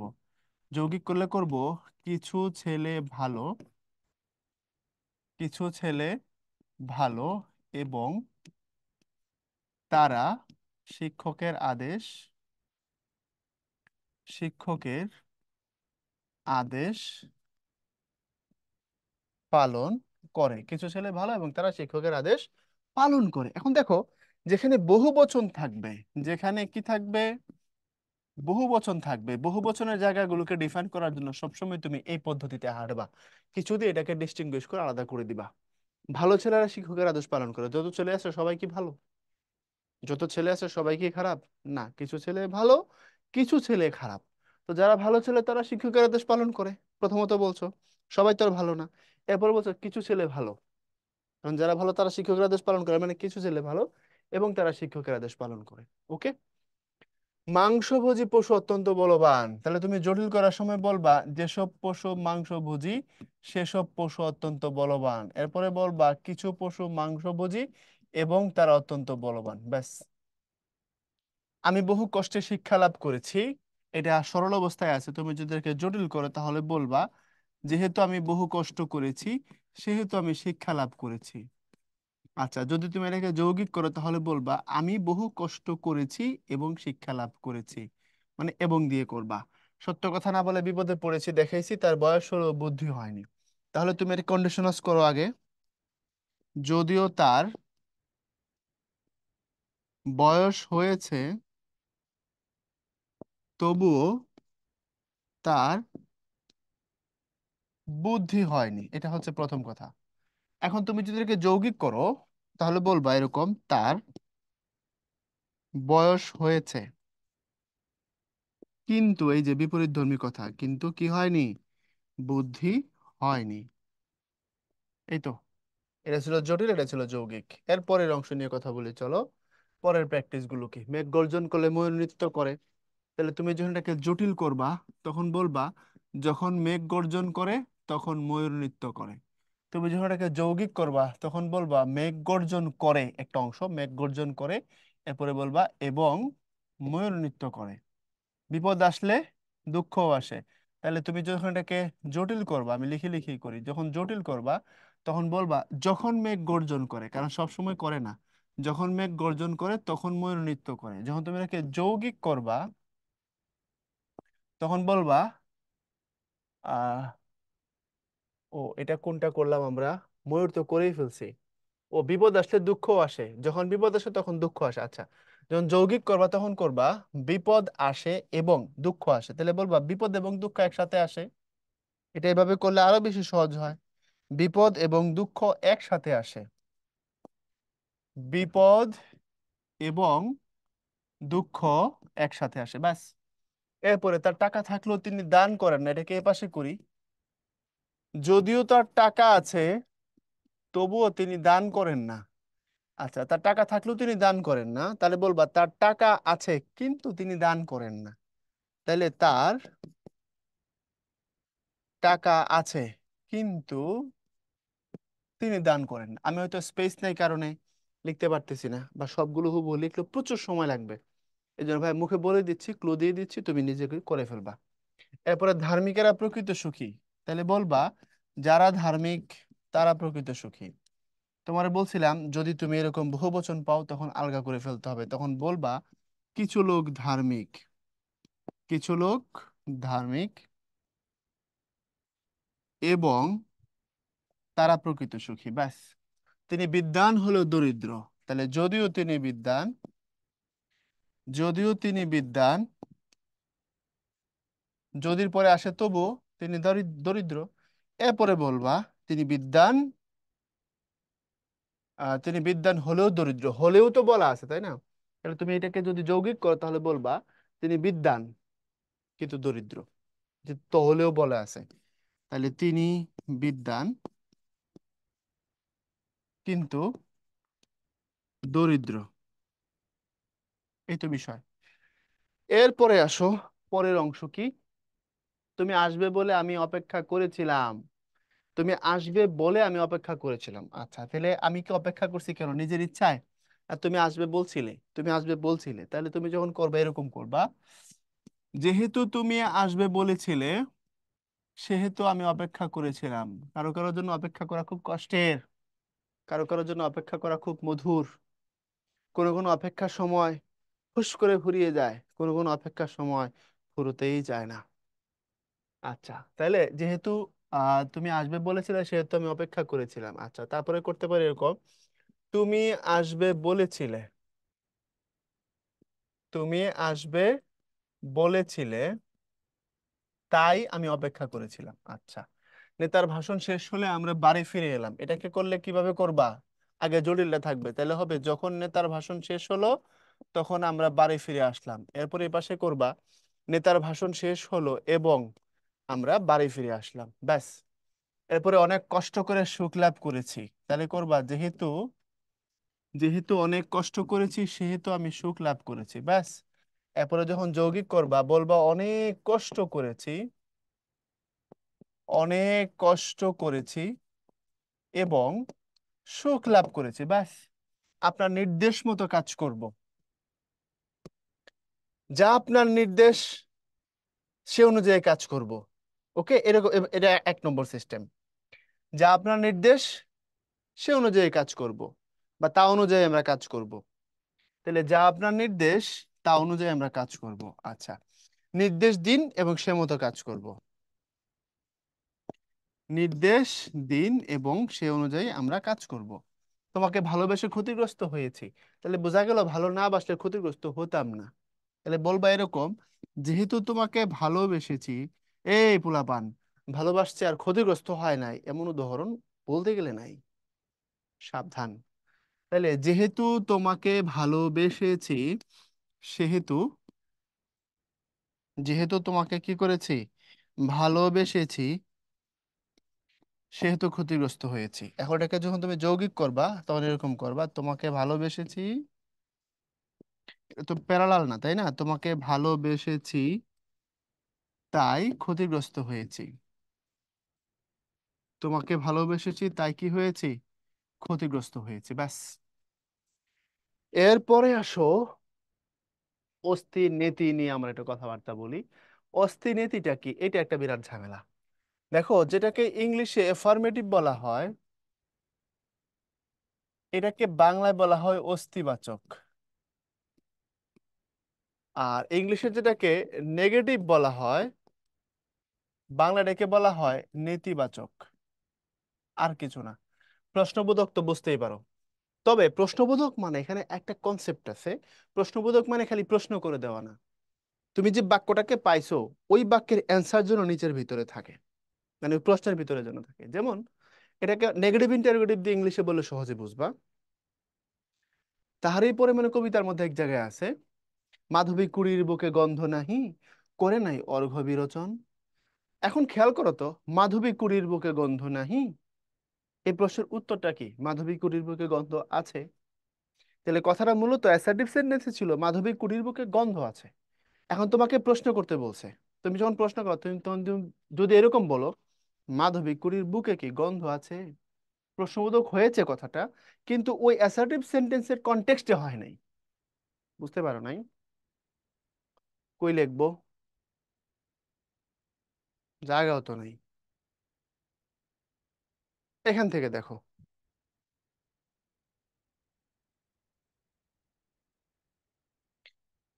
মাধবী কুড়ির বুকে গন্ধ আছে। এখন এটা তো অস্তিবাচক হিসেবে আছে, অ্যাসার্টিভ সেন্টেন্স। এখন তুমি যদি বলো এটাকে প্রশ্নবোধক করে এরকম, মাধবী কুড়ির বুকে কি গন্ধ আছে, তখন উত্তর হ্যাঁ অথবা না দিতে হবে। কিন্তু ওটা প্রশ্নবোধক হয়েছে আমি মানলাম, কিন্তু এই বাক্যের ভাব কি ওই বাক্যে আছে? দেখো তো, মাধবী কুড়ির বুকে কি গন্ধ আছে, হলো তো প্রশ্ন? না, হলো না। এটা প্রশ্নবোধক হলো, কিন্তু ওই এই এই যে লাইনটা তার কনটেক্সটে হলো না। তার কনটেক্সটে হবে এরকম, মাধবী কুড়ির বুকে গন্ধ আছে। তুমি বলো মাধবী কুড়ির বুকে কি গন্ধ নেই? এই যে কথা ঠিক আছে, এই যে দেখো, মাধবী কুড়ির বুকে কি গন্ধ নেই। এবার ঠিক আছে। এখন ওই যে উপরের বাক্যের যে কনটেক্সট, তার ভিতরের যে অর্থ, মাধবী কুড়ির বুকে গন্ধ আছে, এটার উত্তরও সেম বা এটার ভাবটাও সেম। মাধবী কুড়ির বুকে কি গন্ধ নেই, এ মানে মাধবী কুড়ির বুকে গন্ধ আছে। আমি তোমাকে বললাম, আমি কি তোমার থেকে বয়সে বড় নই, এ মানে বড়। তাহলে দেখো, আমি তোমার থেকে বয়সে বড়, অ্যাসার্টিভ। এখন তুমি বললা, আমি কি তোমার থেকে বয়সে বড়, হবে না। আমি কি তোমার থেকে বয়সে বড় নই, এবার ঠিক আছে। ঢাকা কুমিল্লা থেকে বড় শহর। আর তুমি যদি বলো ঢাকা কি কুমিল্লা থেকে বড় শহর, প্রশ্নবোধক হয়েছে প্রশ্ন কথাটা, কিন্তু ওই বাক্যের সাপেক্ষে হয় নাই। তখন করতে হবে, ঢাকা কি কুমিল্লা থেকে বড় শহর নয়, এবার ঠিক আছে। বুঝছো প্রশ্নবোধক কিভাবে করতে হয়? তোমার মতো করে করে দিলেই চলবে না। যা তোমাকে দেয়া হয়েছে সেই কনটেক্সটে তোমাকে করে দেখাইতে হবে, তাহলে উত্তর ঠিক আছে। এখন অস্থিনীতিটা কি? অস্থিনীতিটা হলো বাক্যের ভাব ঠিক রেখা, নেগেটিভ অ্যাফার্মেটিভ। তুমি ইংলিশে যেমন করছো, Rahim is a good boy, Rahim is not a bad boy. আর Rahim is a good boy, Rahim ভালো ছেলে। এখন তুমি যদি রহিম ভালো ছেলে নয়, Rahim is not a good boy, তাহলে তো অর্থ চেঞ্জ হয়ে গেল। অর্থ চেঞ্জ করা যাবে না। রহিম ইজ এ গুড বয় এর মানে সে খারাপ না, Rahim is not a bad boy. বুঝছো আবার কথাটা? আসো প্র্যাকটিস করি, দেখাই দিচ্ছি ভাইয়া। দেখি সে বিছানায় নাই, এটা হৈমন্তী গল্পের লাইন। হৈমন্তী রবীন্দ্রনাথ ঠাকুরের এটা বিখ্যাত গল্প, আমাদের সময় ইন্টারমিডিয়েটে পাঠ্য ছিল, এখন আর নাই এটা, এখন অপরিচিত আসছে। দেখি সে বিছানায় নাই, অস্তিবাচক করতে হবে। তাহলে তুমি কেমনে করবা? দেখি সে বিছানায়, দেখি সে বিছানায় অনুপস্থিত, মানে হৈমন্তীর স্বামী ছিল অপু। তো হৈমন্তীর মন খারাপ থাকতো, রাতের বেলা ঘুম থেকে উঠা সে যে ছাদে বারান্দা ব্যালকনিতে দাঁড়ায় থাকতো। শ্বশুর বাড়িতে সে মেন্টাল টর্চারের শিকার হয়েছিল, এই জন্য ঘুম থেকে উঠে মাঝে মধ্যে বাইরে পায়চারি করতো আর কি। এখানে অপু বলছে দেখি সে বিছানায় নাই, মাঝে মধ্যে রাতের বেলা ঘুম থেকে উঠি, ঘুম ভেঙে যায়, দেখি সে বিছানায় নাই, এর মানে কি? দেখি সে বিছানায় অনুপস্থিত। তাহলে এটা নেতিবাচক অবস্থায় আছে, যে দেখো নাই, তুমি করে দিছো অনুপস্থিত হয়ে গেছে। ঠিক, এখানে আমি তোমাকে অবিশ্বাস করিনি, অবিশ্বাস করিনি এর মানে কি? বিশ্বাস করেছিলাম। তাহলে আমি তোমাকে বিশ্বাস করেছি ভাইয়া, খালি কিটা লিখে দিই না, আমি তোমাকে বিশ্বাস করেছি। বিশ্বাস করেছি মানেই তো আমি তোমাকে অবিশ্বাস করিনি। সিম্পল জিনিস। তারা সবাই অনুপস্থিত রয়েছে, তারা সবাই অনুপস্থিত রয়েছে, এটাকে নেতিবাচক করতে হবে। তাহলে কি লিখবা? তারা কেউ উপস্থিত নেই, তারা কেউ উপস্থিত নেই, ব্যাস। এরপরে আমরা অনর রইলাম, এর মানে আমরা নড়লাম না, আমরা নড়লাম না, ব্যাস। এরপরে আমার দ্বারা এ কাজ হবে না, এর মানে তোমাকে বলতে হবে আমার দ্বারা এ কাজ অসম্ভব। ভাই এগুলো প্রত্যেকটাই কোশ্চেন এবং প্রত্যেকটা আসার মতো দাবি রাখে, প্রত্যেকটা তোমাকে কাবাই দিতে পারে আয়সা, খবরদার সাবধান থাকো। এরপরে ওর মা মারা গেছে, ওর মা বেঁচে নেই। এরপরে সূর্য পশ্চিম দিকে অস্ত যায়, আমার খুব পছন্দের একটা প্রশ্ন এটা। সূর্য পশ্চিম দিকে অস্ত যায়, এখন তুমি যদি লেখো সূর্য পূর্ব দিকে অস্ত যায় না, খেয়াল করো, সূর্য পশ্চিম দিকে অস্ত যায়, তুমি যদি লেখো সূর্য পূর্ব দিকে অস্ত যায় না, তাহলে আমি প্রশ্ন করবো তাহলে কি উত্তর দিকে যায়? তুমি বলতেছো পূর্ব দিকে যায় না, বুঝলাম, পূর্ব দিকে যায় না এর মানে কি এটা মিন করে যে পশ্চিমে যায়? উত্তর আর দক্ষিণ কি দোষ করছে? তাহলে কেউ যদি বলে যে তাহলে কি দক্ষিণ দিকে যায়, তাহলে কি উত্তর দিকে যায়, ভেজাল হয়ে যাবে না? তাহলে কথাটা কি, কথাটা হলো সূর্য পশ্চিম দিক ব্যতীত অন্য কোনো দিকে অস্ত যায় না। বুঝছো কথা, আমি লিখে দিলাম। সূর্য, তাহলে অর্থ ঠিক থাকবে, সূর্য পশ্চিম দিক ব্যতীত অন্য কোনো দিকে, সূর্য পশ্চিম দিক ব্যতীত অন্য কোনো দিকে অস্ত যায় না, ব্যাস। এরপরে তাই বলে পুরুষ প্রভু হতে পারে না, তোমাকে প্রশ্নবোধক করতে হবে। এখন তুমি বলবা তাই বলে পুরুষ প্রভু হতে পারে না, তাহলে তুমি প্রশ্নবোধক করলে তাই বলে পুরুষ প্রভু হতে পারে কি? তাই বলে পুরুষ প্রভু হতে পারে কি, এর মানে পারে না। তাদের আর গ্রামে গিয়ে কি বলছে, তাদের আর গ্রামে ফিরে যাওয়া চলে না, তাদের আর গ্রামে ফিরে যাওয়া চলে কি, মানে চলে না। জীবনানন্দ দাশ বাংলাদেশে জন্মেছিলেন, জীবনানন্দ দাশ কি বাংলাদেশে জন্মাননি? জীবনানন্দ দাশ কি বাংলাদেশে জন্মাননি, হয়ে গেছে, ক্লিয়ার? আশা করি এটা নিয়ে আর কোনো প্রবলেম হবে না। এরপর নিচের বাক্যগুলো নির্দেশ অনুসারে রূপান্তর করো। শহীদের মৃত্যু নেই, ধনীরা প্রায়ই কৃপণ হয়, তারপরে আরো যা যা আছে সেগুলোর দিকে একটু তাকাও। দেখো খেয়াল করি, শহীদের মৃত্যু নেই, এটাকে অস্তিবাচক করতে হবে। আচ্ছা আগের গুলোও দেখো, আমরা অস্থি নীতি আর প্রশ্নবোধক করে আসছি, আর এখন করব হচ্ছে ভ্যারাইটিস। একদম অনেক রকমের থাকতে পারে, প্রশ্নবোধক থাকতে পারে, জটিল নেতিবাচক বিভিন্ন ভাবে থাকতে পারে।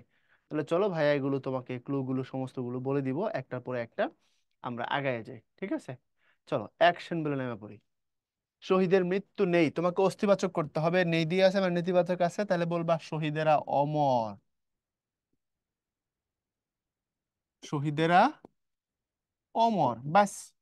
ধনীরা প্রায় কৃপণ হয়, জটিল করতে হবে, তাহলে যারা ধনী তারা প্রায় কৃপণ হয়, যেহেতু সবার কথা বলা হয়নি শুধু ধনীদের কথা বলা হয়েছে, তাহলে বলবো যারা ধনী তারা প্রায় কৃপণ হয়। তোমার সব জিনিসই দামি, তোমাকে নেতিবাচক করতে বলছে, নেগেটিভ করতে হবে। তাহলে তোমার সব জিনিসই দামি অস্তিবাচক অবস্থায় আছে, তাহলে তুমি যখন নেতিবাচক অবস্থায় নিবা তখন কি করবা? তোমার কোনো জিনিসই সস্তা নয়, তোমার কোনো জিনিসই কম দামি নয়, বা তোমার কোনো জিনিসই, তোমার কোনো জিনিসই কি নয়, সস্তা নয়। এরপরে জ্ঞানী হলেও তিনি বিনয়ী নন, যৌগিক করতে হবে। যদি জটিল করো, যদিও তিনি জ্ঞানী তবু তিনি বিনয়ী নন, তাহলে তোমাকে বলছে যৌগিক করতে, তিনি জ্ঞানী কিন্তু বিনয়ী নন, তিনি জ্ঞানী কিন্তু বিনয়ী নন। এরপরে ভুল সকলেই করে, প্রশ্নবোধক, সকলেই কি ভুল করে না? সকলেই কি ভুল করে না? এখন তুমি যদি প্রশ্ন করো এরকম যদি করো সকলেই ভুল করে কি, উত্তর হবে হ্যাঁ অথবা না, যদি হ্যাঁ বলো অথবা যদি না বলো। কিন্তু এখন যেটা, ভুল সকলেই করে, তাহলে সকলেই কি ভুল করে না, এর মানে তুমি উপরের যে বাক্যটা আছে সেটাকে সাপোর্ট করে গেছো। কথা বুঝতে পারছো, মানে ভুল সকলেই করে। আচ্ছা এটা কি একটু ভুল বানানের ভটা এরকম কে, সকলেই কি ভুল করে না, ব্যাস হয়ে গেল, মিটে গেল। এরপরে আসো যে ভিক্ষা চায় তাকে দান করো, সরল বাক্যে নিলে ভিক্ষুককে দান করো, ঝামেলার তো দরকারই নাই। এটা জটিল অবস্থায় আছে, ভিক্ষুককে কি করো, দান করো। দেখো, যে ভিক্ষা চায় তাকে দান করো, তাহলে এই যে লক্ষণগুলো এটা কন্ডিশনালের লক্ষণ, জটিল অবস্থায় আছে। এই প্র্যাকটিস গুলো মনোযোগ দিয়ে দেখলে তোমার আটকাতে পারবে না। ভালোবাসার দানে কোনো অপমান নেই, অস্তিবাচক করতে হবে। তাহলে ভালোবাসার দানে অপমান নেই মানে ভালোবাসার দানে সম্মান আছে। অপমানের বিপরীত শব্দ কি, সম্মান। তাহলে বলবো ভালোবাসার দানে কি আছে, সম্মান আছে। বাস। যেহেতু গাড়ি আসে নাই সেহেতু আমরা বিশ্রাম নিতে পারি, যৌগিক করতে হবে। তাহলে গাড়ি আসে নাই, গাড়ি আসে নাই, তাই আমরা বিশ্রাম নিতে পারি। আসো এই পাশে লিখে দিচ্ছি, গাড়ি, গাড়ি কি করে নাই, আসে নাই, তাই আমরা বিশ্রাম নিতে পারি, আমরা বিশ্রাম নিতে পারি। ব্যাস। আজ চাঁদ উঠেছে, নেতিবাচক করতে হবে। এখন এটা কিন্তু একটু কঠিন। আজ চাঁদ উঠেছে, তাহলে আমি যদি বলি যে আজ চাঁদ ওঠেনি, অর্থ চেঞ্জ হয়ে যাবে। আজকে চাঁদ ওঠেনি, প্রশ্নবোধকে চলে গেল উল্টা পাল্টাতে। তাহলে আজ চাঁদ উঠেছে, নেতিবাচক যদি করো এটাকে, এটা অস্তিবাচক অবস্থায় আছে, অর্থটা ঠিক রাখতে হবে। ঠিক রেখে তাহলে তাহলে তুমি যদি এটাকে চেঞ্জ করো তাহলে এরকম বললে খুব ভালো হবে, আজ এমন নয় যে চাঁদ উঠেনি। এটা সব থেকে সুন্দর হয়। অথবা আজ চাঁদ ওঠা থেকে বিরত থাকেনি। তাহলে আমরা প্রথমটাকে নিলাম, আজ এমন নয়, আজ এমন নয় যে চাঁদ উঠেনি। এরপরে বাংলাদেশ দলের লক্ষ্য ইংল্যান্ড দলকে অল আউট করা, জটিল। আচ্ছা, যেটি বাংলাদেশ দলের লক্ষ্য সেটি হলো ইংল্যান্ড দলকে অল আউট করা, অথবা যা বাংলাদেশ দলের লক্ষ্য তা হলো ইংল্যান্ড দলকে অল আউট করা। তাহলে যা বাংলাদেশ দলের লক্ষ্য তা হলো ইংল্যান্ড দলকে অল আউট করা। ব্যাস, হয়ে গেল। এরপরে আসো পরের রূপান্তর গুলো দেখি। পরের রূপান্তর গুলো খুব কঠিন কিছু কি, না খুব কঠিন কিছু না। ফের যদি আসি তবে শীত কাটি সঙ্গে করিয়াই আসিব, মারাত্মক কোশ্চেন। ফের যদি আসি তবে শীত কাটি সঙ্গে করিয়াই আসিব। তাইলে এটা হলো তোমার হৈমন্তী গল্পের লাইন। হৈমন্তী গল্প একটু প্রেক্ষাপটটা বলি তাহলে সহজে বুঝতে পারবা। শীত কাটি মানে হচ্ছে দরজা কাটার যন্ত্র। হৈমন্তীর বাবা হৈমন্তীদের শ্বশুর বাড়ি গিয়ে অপমানিত হয়েছিলেন, মানে মেয়েকে বাড়ি নিতে চাইছিলেন আর কি, নিজের বাড়ি। বিয়ের পরে মেয়েকে বাবা তার নিজের বাড়ি নিতে চাইছিলেন, কিন্তু শ্বশুর বাড়ি থেকে অ্যালাউ করা হয়নি। তো তখন যখন চলে যাচ্ছে হৈমন্তী বাবাকে বলছে, বাবা আর যদি তুমি কোনোদিন আমাকে নেয়ার জন্য এই বাড়িতে আসো তাহলে আমি ঘরে কপাট দিব, মানে আমি দরজা আটকাই দিব, তোমার সামনেই আসবো না। কারণ বাবার অপমান মেয়ে দেখছে, এটাতে সহ্য করতে পারে নাই। আবার যদি তুমি এখানে আসো আমাকে নেয়ার জন্য তাহলে আমি ঘরে কপাট দিব। তখন বাবা বলছে, ফের যদি আসি শীতকালীর সঙ্গে করেই আসিব, অর্থাৎ যদি আসি দরজা যেন কাটতে পারি সেই যন্ত্র নিয়েই আসিব। বাবাও মনের দুঃখে কষ্টে উত্তরটা দিয়ে গেছে। যাই হোক, শেষমেশ হৈমন্তী যেতে পারে না আর বাবার বাড়ি। মানসিক টর্চারে খাওয়া দাওয়া এক সময় সে অনিয়ম অনিয়ম করে প্রচন্ড, এবং একটা সময় সে মারা যায়। ফের যদি আসি তবে শীতকালীর সঙ্গে করে আসিব, সরল বাক্য করলে হবে ফের আসলে শীতকালীর সঙ্গে করেই আসব বা আসিব। ফের আসলে শীতকালীর সঙ্গে করেই আসব, অথবা সাধুতে করলে ফের আসিলে শীতকালীর সঙ্গে করিয়াই আসিব, আমি সাধুতেই রাখলাম। তাহলে এরকম যদি লেখো, ফের আসিলে শীতকাটি সঙ্গে করিয়াই আসিব। ব্যাস।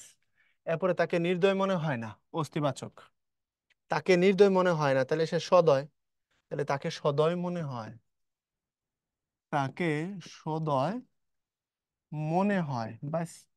অধ্যয়নী ছাত্রদের তপস্যা, যদি তুমি এটাকে জটিল করো, ছাত্রদের যা তপস্যা তা হলো অধ্যয়ন, অথবা হ্যাঁ এটাই তো করা যাবে, যা ছাত্রদের তপস্যা তা হলো অধ্যয়ন, অথবা যা অধ্যয়ন তাই ছাত্রদের তপস্যা, এটাই দিলাম আমরা না। তাহলে এটা তো দুইটা করলাম কেন, জটিল করতে হবে যেহেতু, একটাই তো করতে হবে। তাইলে যা অধ্যয়ন তাই ছাত্রদের তপস্যা, যা অধ্যয়ন তাই ছাত্রদের তপস্যা, এটা মূলত সংস্কৃত একটা প্রবাদ। ছাত্রণং অধ্যয়নং তপ, অধ্যয়নের ছাত্রদের তপস্যা। দেখো কথাটা আমাদের আজকের সমাজের জন্য খুব নির্মম মনে হবে। একটা ছাত্রের জন্য পড়াশোনা করা, অধ্যয়ন করা হচ্ছে ইবাদত করার মতো। সেটাকে ইবাদতের নিয়তে করবে, ইবাদতের নিয়তে দেখবে, ওইভাবে গুরুত্ব দিয়ে সে করবে। কিন্তু ছাত্ররা অধ্যয়নকে ইবাদতের নিয়তে দেখে কিনা আমি জানি না। সব থেকে কম গুরুত্বের জিনিস আজকাল ছাত্রদের কাছে এটা। সব ছাত্রদের কাছে না, টিকটকারদের জন্য বললাম আর কি। এরপরে জামিল বাড়িতে আছে, এটার যদি নেতিবাচক করো তাহলে জামিল বাড়িতে আছে, তাহলে এমন নয় যে জামিল বাড়িতে নেই, অথবা জামিল বাড়ির বাইরে নয়, জামিল বাড়ির বাইরে নয়, মানে বাড়িতে আছে। আচ্ছা, এখন তুমি যদি বলো ভাইয়া ওই যে সূর্য পশ্চিম দিকে উঠে, এটা নিয়ে যদি ওই কন্টেস্টে নাও, তাহলে জামিল বাড়ির বাইরে নয় এর মানে জামিল বাড়িতে, এটা কিভাবে মিন করে যদি এমন হয় জামিল বাড়ির বাইরে নয়, জামিল দেশের বাইরে? না, অত জটিল করে ভাবার দরকার নাই। সেক্ষেত্রে তুমি ওইভাবেই করো, এমন নয় যে জামিল বাড়িতে নেই, এভাবেও করতে পারো। যেহেতু তার ধন সম্পদ আছে তাই সে গর্বিত, যৌগিক। তার ধন সম্পদ আছে, তার ধন সম্পদ আছে, তাই সে গর্বিত। ব্যাস। এরপরে আসো, যেমন কর্ম করবে তেমন ফল পাবে। যদি সরল বাক্য করো তাহলে কর্ম অনুযায়ী ফল পাবে, কর্ম অনুযায়ী ফল পাবে। ব্যাস। সন্ধ্যা হয়ে এলো কিন্তু ট্রেনের খোঁজ নেই, জটিল। যদিও সন্ধ্যা হয়ে এসেছে তবুও ট্রেনের খোঁজ নেই। বুঝতেছো ভাইয়া? এই প্র্যাকটিস গুলো যদি তোমাকে বুঝাইতে না পারে তাহলে কিন্তু তোমার কষ্ট আছে ভাই। 15 মিনিট পর তিনি এলেন, 15 মিনিট হলো এবং তারপর তিনি এলেন। 15 মিনিট পার হলো বা এলো, 15 মিনিট, হ্যাঁ, 15 মিনিট পার হলো এবং তারপর তিনি এলেন। আচ্ছা, পুকুর পাড়ে এখন কেউ নেই, অস্তিবাচক। তাহলে পুকুর পাড় এখন জনশূন্য, এই তো হয়ে গেছে। পুকুর পাড় এখন জনশূন্য। ব্যাস। কোথাও কি তিনি কোথাও কি তিনি আছেন? নেতিবাচক, এটা প্রশ্নবোধক অবস্থায় আছে। কোথাও কি তিনি আছেন? যদি তুমি এটাকে নেতিবাচক করো তাহলে কি করতে হবে? এটা আছে হচ্ছে প্রশ্নবোধক অবস্থায়, কোথাও কি তিনি আছেন। যদি তুমি নেতিবাচক রূপে নাও তাহলে কোন ফরম্যাট ধরে তোমাকে আগাইতে হবে একটু খেয়াল করো।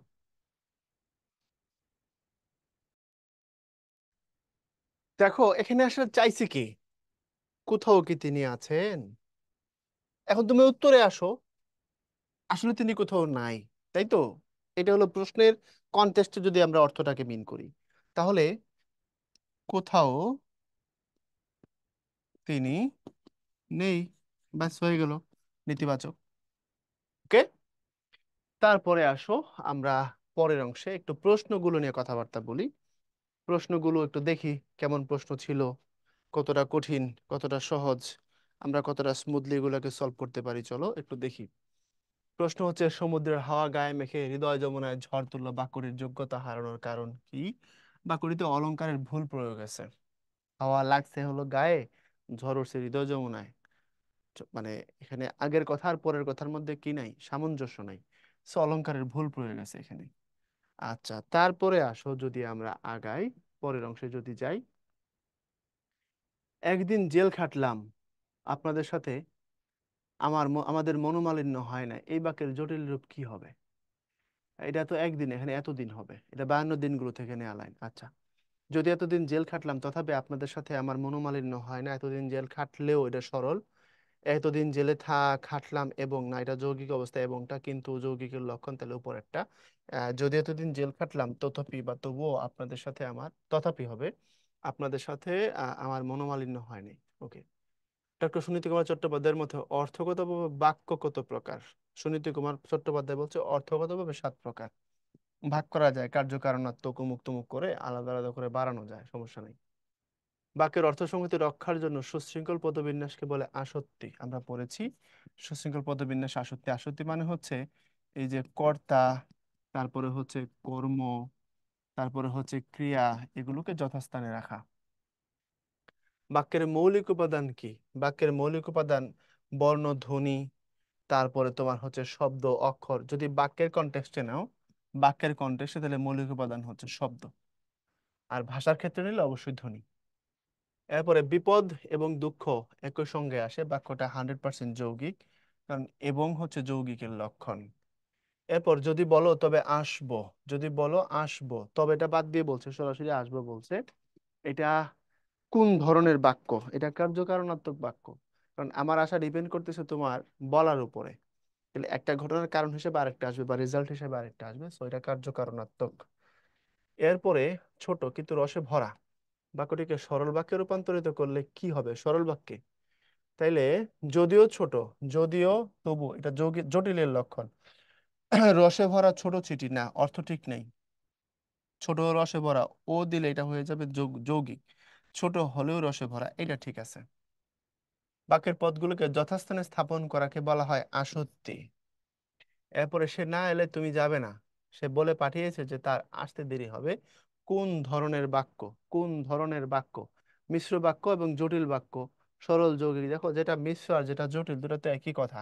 এটাকে ইংলিশে বলা হয় কমপ্লেক্স সেন্টেন্স। কারণ দেখো, সে না এলে তুমি যাবে না, এই যে কমা, তো কমা তো জটিল বাক্যের লক্ষণ। কথা বুঝতে পারছো? সুতরাং এটা মিশ্র নেওয়া যাবে, জটিল নেওয়া যাবে। ঢাকা বিশ্ববিদ্যালয়ের বিয়ের কোশ্চেন 13-14-তে আসছিল, দুটি নেওয়া যাবে, সমস্যা নেই। এরপরে নিচের কোনটি সর্বাংশে শুদ্ধ বাক্য? সর্বাংশে শুদ্ধ মানে একদম শুদ্ধ, কোনো ভুল নাই। আমার মতো অভাগা আর কে আছে, এমন দুরবস্থায় সে কখনো পড়েনি, তুমি নির্দোষী নও, কাপড় পরে বাইরে যাও। মারাত্মক কোশ্চেন তো। এই যে এটা আছে, এটা শুদ্ধ রূপ হচ্ছে দুরবস্থা। তুমি নির্দোষী নও, এটা শুদ্ধ রূপ হচ্ছে তুমি নির্দোষ নও, এটা। আচ্ছা, কাপড় পরে বাইরে যাও, এই পরে না, এটা হবে পরে। পরেটা আসছে পরিধান থেকে, বুঝতে পারছো? এটা হচ্ছে পরিধান থেকে। এই পরে মানে লেটার, এই পরে মানে আবার বই পড়ে।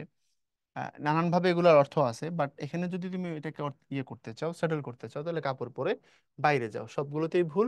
তাহলে থাকলো কে উপরেরটা? হারাধনের, কি জানি যে কয় কয় কয় ছেলে ছিল? হারাধনের 5 ছেলে, রইলো বাকি 3। এখানে হারাধনের 4 ছেলে, রইলো বাকি 1।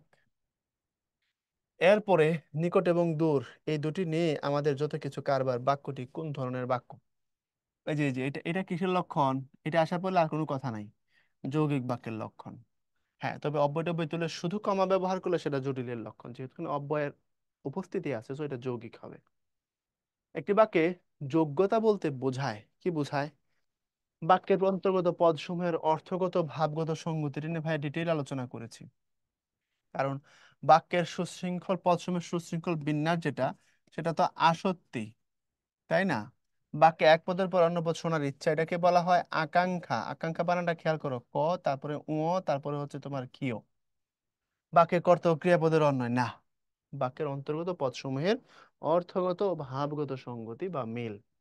জটিল বা মিশ্র বাক্যের উদাহরণ কোনটা? যে ভিক্ষা চায় তাকে দান করো, ভিক্ষুক এসেছে ভিক্ষা দাও, ভিক্ষুককে দান করো, দান ভিক্ষুকের জন্য। দেখো, এটা নর্মালি অনুজ্ঞা বাক্য, আদেশ বুঝাইছে, তো এটা অনুজ্ঞা হবে ভাইয়া।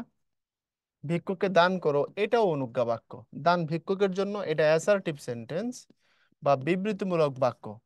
এখন তোমার প্রশ্ন করছে জটিল বা মিশ্র বাক্যের উদাহরণ কোনটা। এখন তাহলে হারাধনের 4 ছেলে, রইলো বাকি 1। যে ভিক্ষা চায় তাকে দান করো, এই যে দেখো, যে আর তাকে। বুঝতে পারছো কথাটা? এরপরে আবার কমার উপস্থিতি। এরপরে ভাষার বিচারে সার্থক বাক্যের গুণ নয়, আকাঙ্ক্ষা, যোগ্যতা, আসক্তি, আর এই যে এটা, এটা মানে হচ্ছে এডিকশন, গাঞ্জা খাওয়া, আসক্তি। বুঝতে পারছো? এটার যদি তুমি ইয়েটা, ব্যাখ্যাটা যদি করি যুক্ত বর্ণের, তাহলে এখানে আছে হচ্ছে ক যুক্ত। এটার যদি ব্যাখ্যা করি তাহলে এখানে আছে ত যুক্ত। তো বাক্যের গুণ তো এটা। ক্লিয়ার? এরপরে আসো, তুমি আসবে বলে হ্যাঁ স্বাধীনতা, সখিনা বিবির কপাল ভাঙলো। এটা সরল, মিশ্র, যৌগিক, সংযুক্ত, এটা নিয়ে বিশাল আলোচনা আছে। ইনফ্যাক্ট আমি নিজেও এটার উপরে অনেক আলোচকের কথাবার্তা শুনছি। এই এই বাক্যটা, তারপরে মা ছিল না বলে কেউ তার চুল বেঁধে দেয়নি, ওই বাক্যটা, এগুলো নিয়ে পক্ষে বিপক্ষে প্রচুর মতামত আছে। যেমন দ্বৈপায়ন শব্দের সন্ধি কি হবে? দীপযুগ অয়ন হবে না দীপযুগ আয়ন হবে? এগুলো নিয়ে যেমন যারা তাত্ত্বিক বা ধরো যারা হচ্ছে টিচার, তাদের মধ্যেই মতভেদ আছে, এক একজন এক এক কথা বলে। এখন নিশ্চয় সবগুলো সঠিক হয় না, বা তিনটা মতামত হইলে দুইটা খুব সঠিক হবে, বাকিগুলো একটু ভুল হইতে পারে। তো এটা নিয়ে চলো একটু কথা বলি। তুমি আসবে বলে হ্যাঁ স্বাধীনতা, সখিনা বিবির কপাল ভাঙলো। আচ্ছা, যে রূপে আছে থাকুক, আমরা দেখো তো এটাকে সরল করতে পারি কিনা। স্বাধীনতা আসবে বলে সকিনা বিবির কপাল ভাঙলো, দেখো সরল হয়ে গেছে। আচ্ছা, দেখো তো এটাকে আমরা যৌগিক করতে পারি কিনা। আমরা যৌগিকও করতে পারি, যৌগিকও করতে পারি। যদি আমরা অব্যয় ঢুকাই দিই তাহলে যৌগিক হবে। স্বাধীনতা আসবে বলেছিল এবং এজন্য সকিনা বিবির কপাল ভাঙছে, এরকম করতে পারি। এখন বাকি থাকলো জটিলের প্রশ্ন। এখন জটিলের মেইন যে লক্ষণ, কন্ডিশনালসের যে স্যাম্পল গুলো, যখন তখন, যদি তবে, যে সে যার তার, যেমন তেমন, যেখানে সেখানে, এগুলো নাই। কিন্তু ভাইয়া, এই যে মালটা আছে, এটা একটা লক্ষণ। এটা 1 নম্বর। 2 নম্বর দেখো, তুমি আসবে বলে, এটাকে বলা হয় গ্রামারের ভাষায় ওই তোমার সাবঅর্ডিনেট ক্লজ, অর্থাৎ অধীন খণ্ডবাক্য। তাহলে স্বাধীনে অধীনে সবসময় জটিল বাক্য হয়, প্রমাণ হয়ে গেছে। আর কোথাও নেওয়ার কোনো চান্স নেই, স্বাধীনে অধীনে সবসময় কি হয়, জটিল বাক্য হয়। তাহলে তুমি আসবে বলে আর কিছু নাও যদি দেখো, তাহলে এটা একটা অধীন খণ্ড বাক্য, so এটা মিশ্র বা জটিল বাক্য, নো ডাউট অ্যাবাউট ইট। তারপরে বিপদ এবং দুঃখ একই সঙ্গে আসে না, বাক্যটি কি? এবং আছে, এর মানে কি হবে? এটা তো লক্ষণ, পুরা লক্ষণ বলাই আছে, যৌগিক বাক্য। এরপরে দেখো, বাংলাদেশে ভাদ্র আশ্বিন বসন্তকাল, এটা কোনো কথা? ভাদ্র আশ্বিন বসন্তকাল কেমনে হয়? ভাদ্র আশ্বিন তো গ্রীষ্ম, বর্ষা, শরৎ, শরৎকাল। তাহলে ভাদ্র আশ্বিন শরৎকাল, কার্তিক অগ্রহায়ণ হেমন্তকাল, পৌষ মাঘ শীতকাল, ফাগুন চৈত্র বসন্তকাল, বৈশাখ জ্যৈষ্ঠ আর তোমার হচ্ছে গিয়ে গ্রীষ্মকাল। তারপরে আষাঢ় শ্রাবণ হচ্ছে তোমার বর্ষাকাল। আচ্ছা, তাহলে ভাদ্র আশ্বিনকে বসন্তকাল বলছে, মানে যোগ্যতা নেই। বুঝছো কথাটা? ভাদ্র আশ্বিনকে বসন্তকাল বলার অর্থ যোগ্যতা নেই। বাই দ্য ওয়ে, এখন কিন্তু শীতকাল, ক্যালেন্ডার ধরলে এখন পৌষ মাস, পৌষ মাসের খুব সম্ভবত প্রথম সপ্তাহ চলছে, কিন্তু শীত কই? শীতের দিন শীত না থাকলে শোভা আছে? আশ্রিত খণ্ডবাক্য কত প্রকার? একদম চোখ বন্ধ করে মুখস্থ করে ফেলবা। আশ্রিত খণ্ডবাক্য হচ্ছে 3 প্রকার। একটা হচ্ছে তোমার বিশেষ্য স্থানীয়, ইংলিশে এটাকে বলা হয় নাউন ক্লজ। একটা হচ্ছে বিশেষণ স্থানীয়, একটা হচ্ছে ক্রিয়া বিশেষণ স্থানীয়। এটা নাউন ক্লজ, এটা অ্যাডজেক্টিভ ক্লজ, এটা অ্যাডভার্বিয়াল ক্লজ। বাংলায় বোঝা মুশকিল, ইংলিশে সহজে বোঝা যায়। এর আশ্রয় খণ্ড বাক্য বা সাবঅর্ডিনেট ক্লজ 3 রকমের আমরা পাইলাম। সিলেটে বহু চা বাগান আছে, এ বাক্যের নেতিবাচক রূপ কোনটি? আহ সিলেটে চা বাগানের অভাব নেই, সিলেটে চা বাগান নেই, সিলেটে তেমন চা বাগান নেই।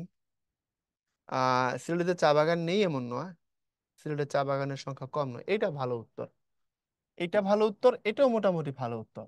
দেখো, সিলেটে বহু চা বাগান আছে, সিলেটে চা বাগানের অভাব নেই, এটার দ্বারা এটার কাছাকাছি মিনিং এ যায়, কিন্তু এটা বেশি ভালো। সিলেটে চা বাগানের সংখ্যা কম নয়, মানে বহু বাগান আছে, এটা ভালো উত্তর। যদিও সব থেকে বেশি চা বাগান শ্রীমঙ্গলে, বৃহত্তর সিলেট আর কি, আমরা তো চোখ বন্ধ করে সিলেট বলি। বাংলাদেশের সিলেট, হবিগঞ্জ, শ্রীমঙ্গল, পঞ্চগড়, চট্টগ্রাম, খাগড়াছড়ি, এই জেলাগুলোতে চা বাগান আছে।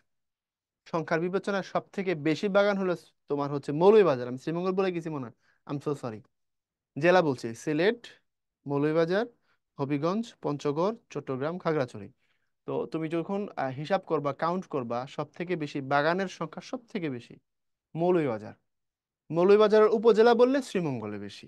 বুঝছো? এরপরে দ্বিতীয় কিন্তু সব থেকে বেশি হচ্ছে হবিগঞ্জ, আবার আমরা সিলেট বলে দিই না, এরপরে সিলেট। তবে যেহেতু হবিগঞ্জ, মৌলভীবাজার, সিলেট পুরাটাই আসলে বৃহত্তর সিলেট অঞ্চল, এগুলো সিলেট জেলা থেকে ভাগ হয়েছে, এই জন্য সিলেট বলি আর কি আমরা। ওকে। আর বাংলাদেশের সবচেয়ে সুন্দর চা বাগান বা বাণিজ্যিক চাষ শুরু হয়েছিল মালনীছড়ায়। মালনীছড়া বাগানটা হচ্ছে মালনীছড়া সিলেটে, শহরের পাশে, সিলেট স্টেডিয়ামের দিকে যাইতে সামনে পড়বে। পারলে সিলেট গেলে ঘুরে এসো। তিনি ধনী হলেও দাতা নন, বাক্যটি কি? ধনী হলে আমরা প্রত্যাশা করি তিনি দাতা হবেন, যেহেতু তিনি দাতা নন। তিনি ধনী হলেও দাতা নন, এটা সরল বাক্য। যদিও তিনি ধনী, তবু তিনি সরল নন, ওটা হবে জটিল।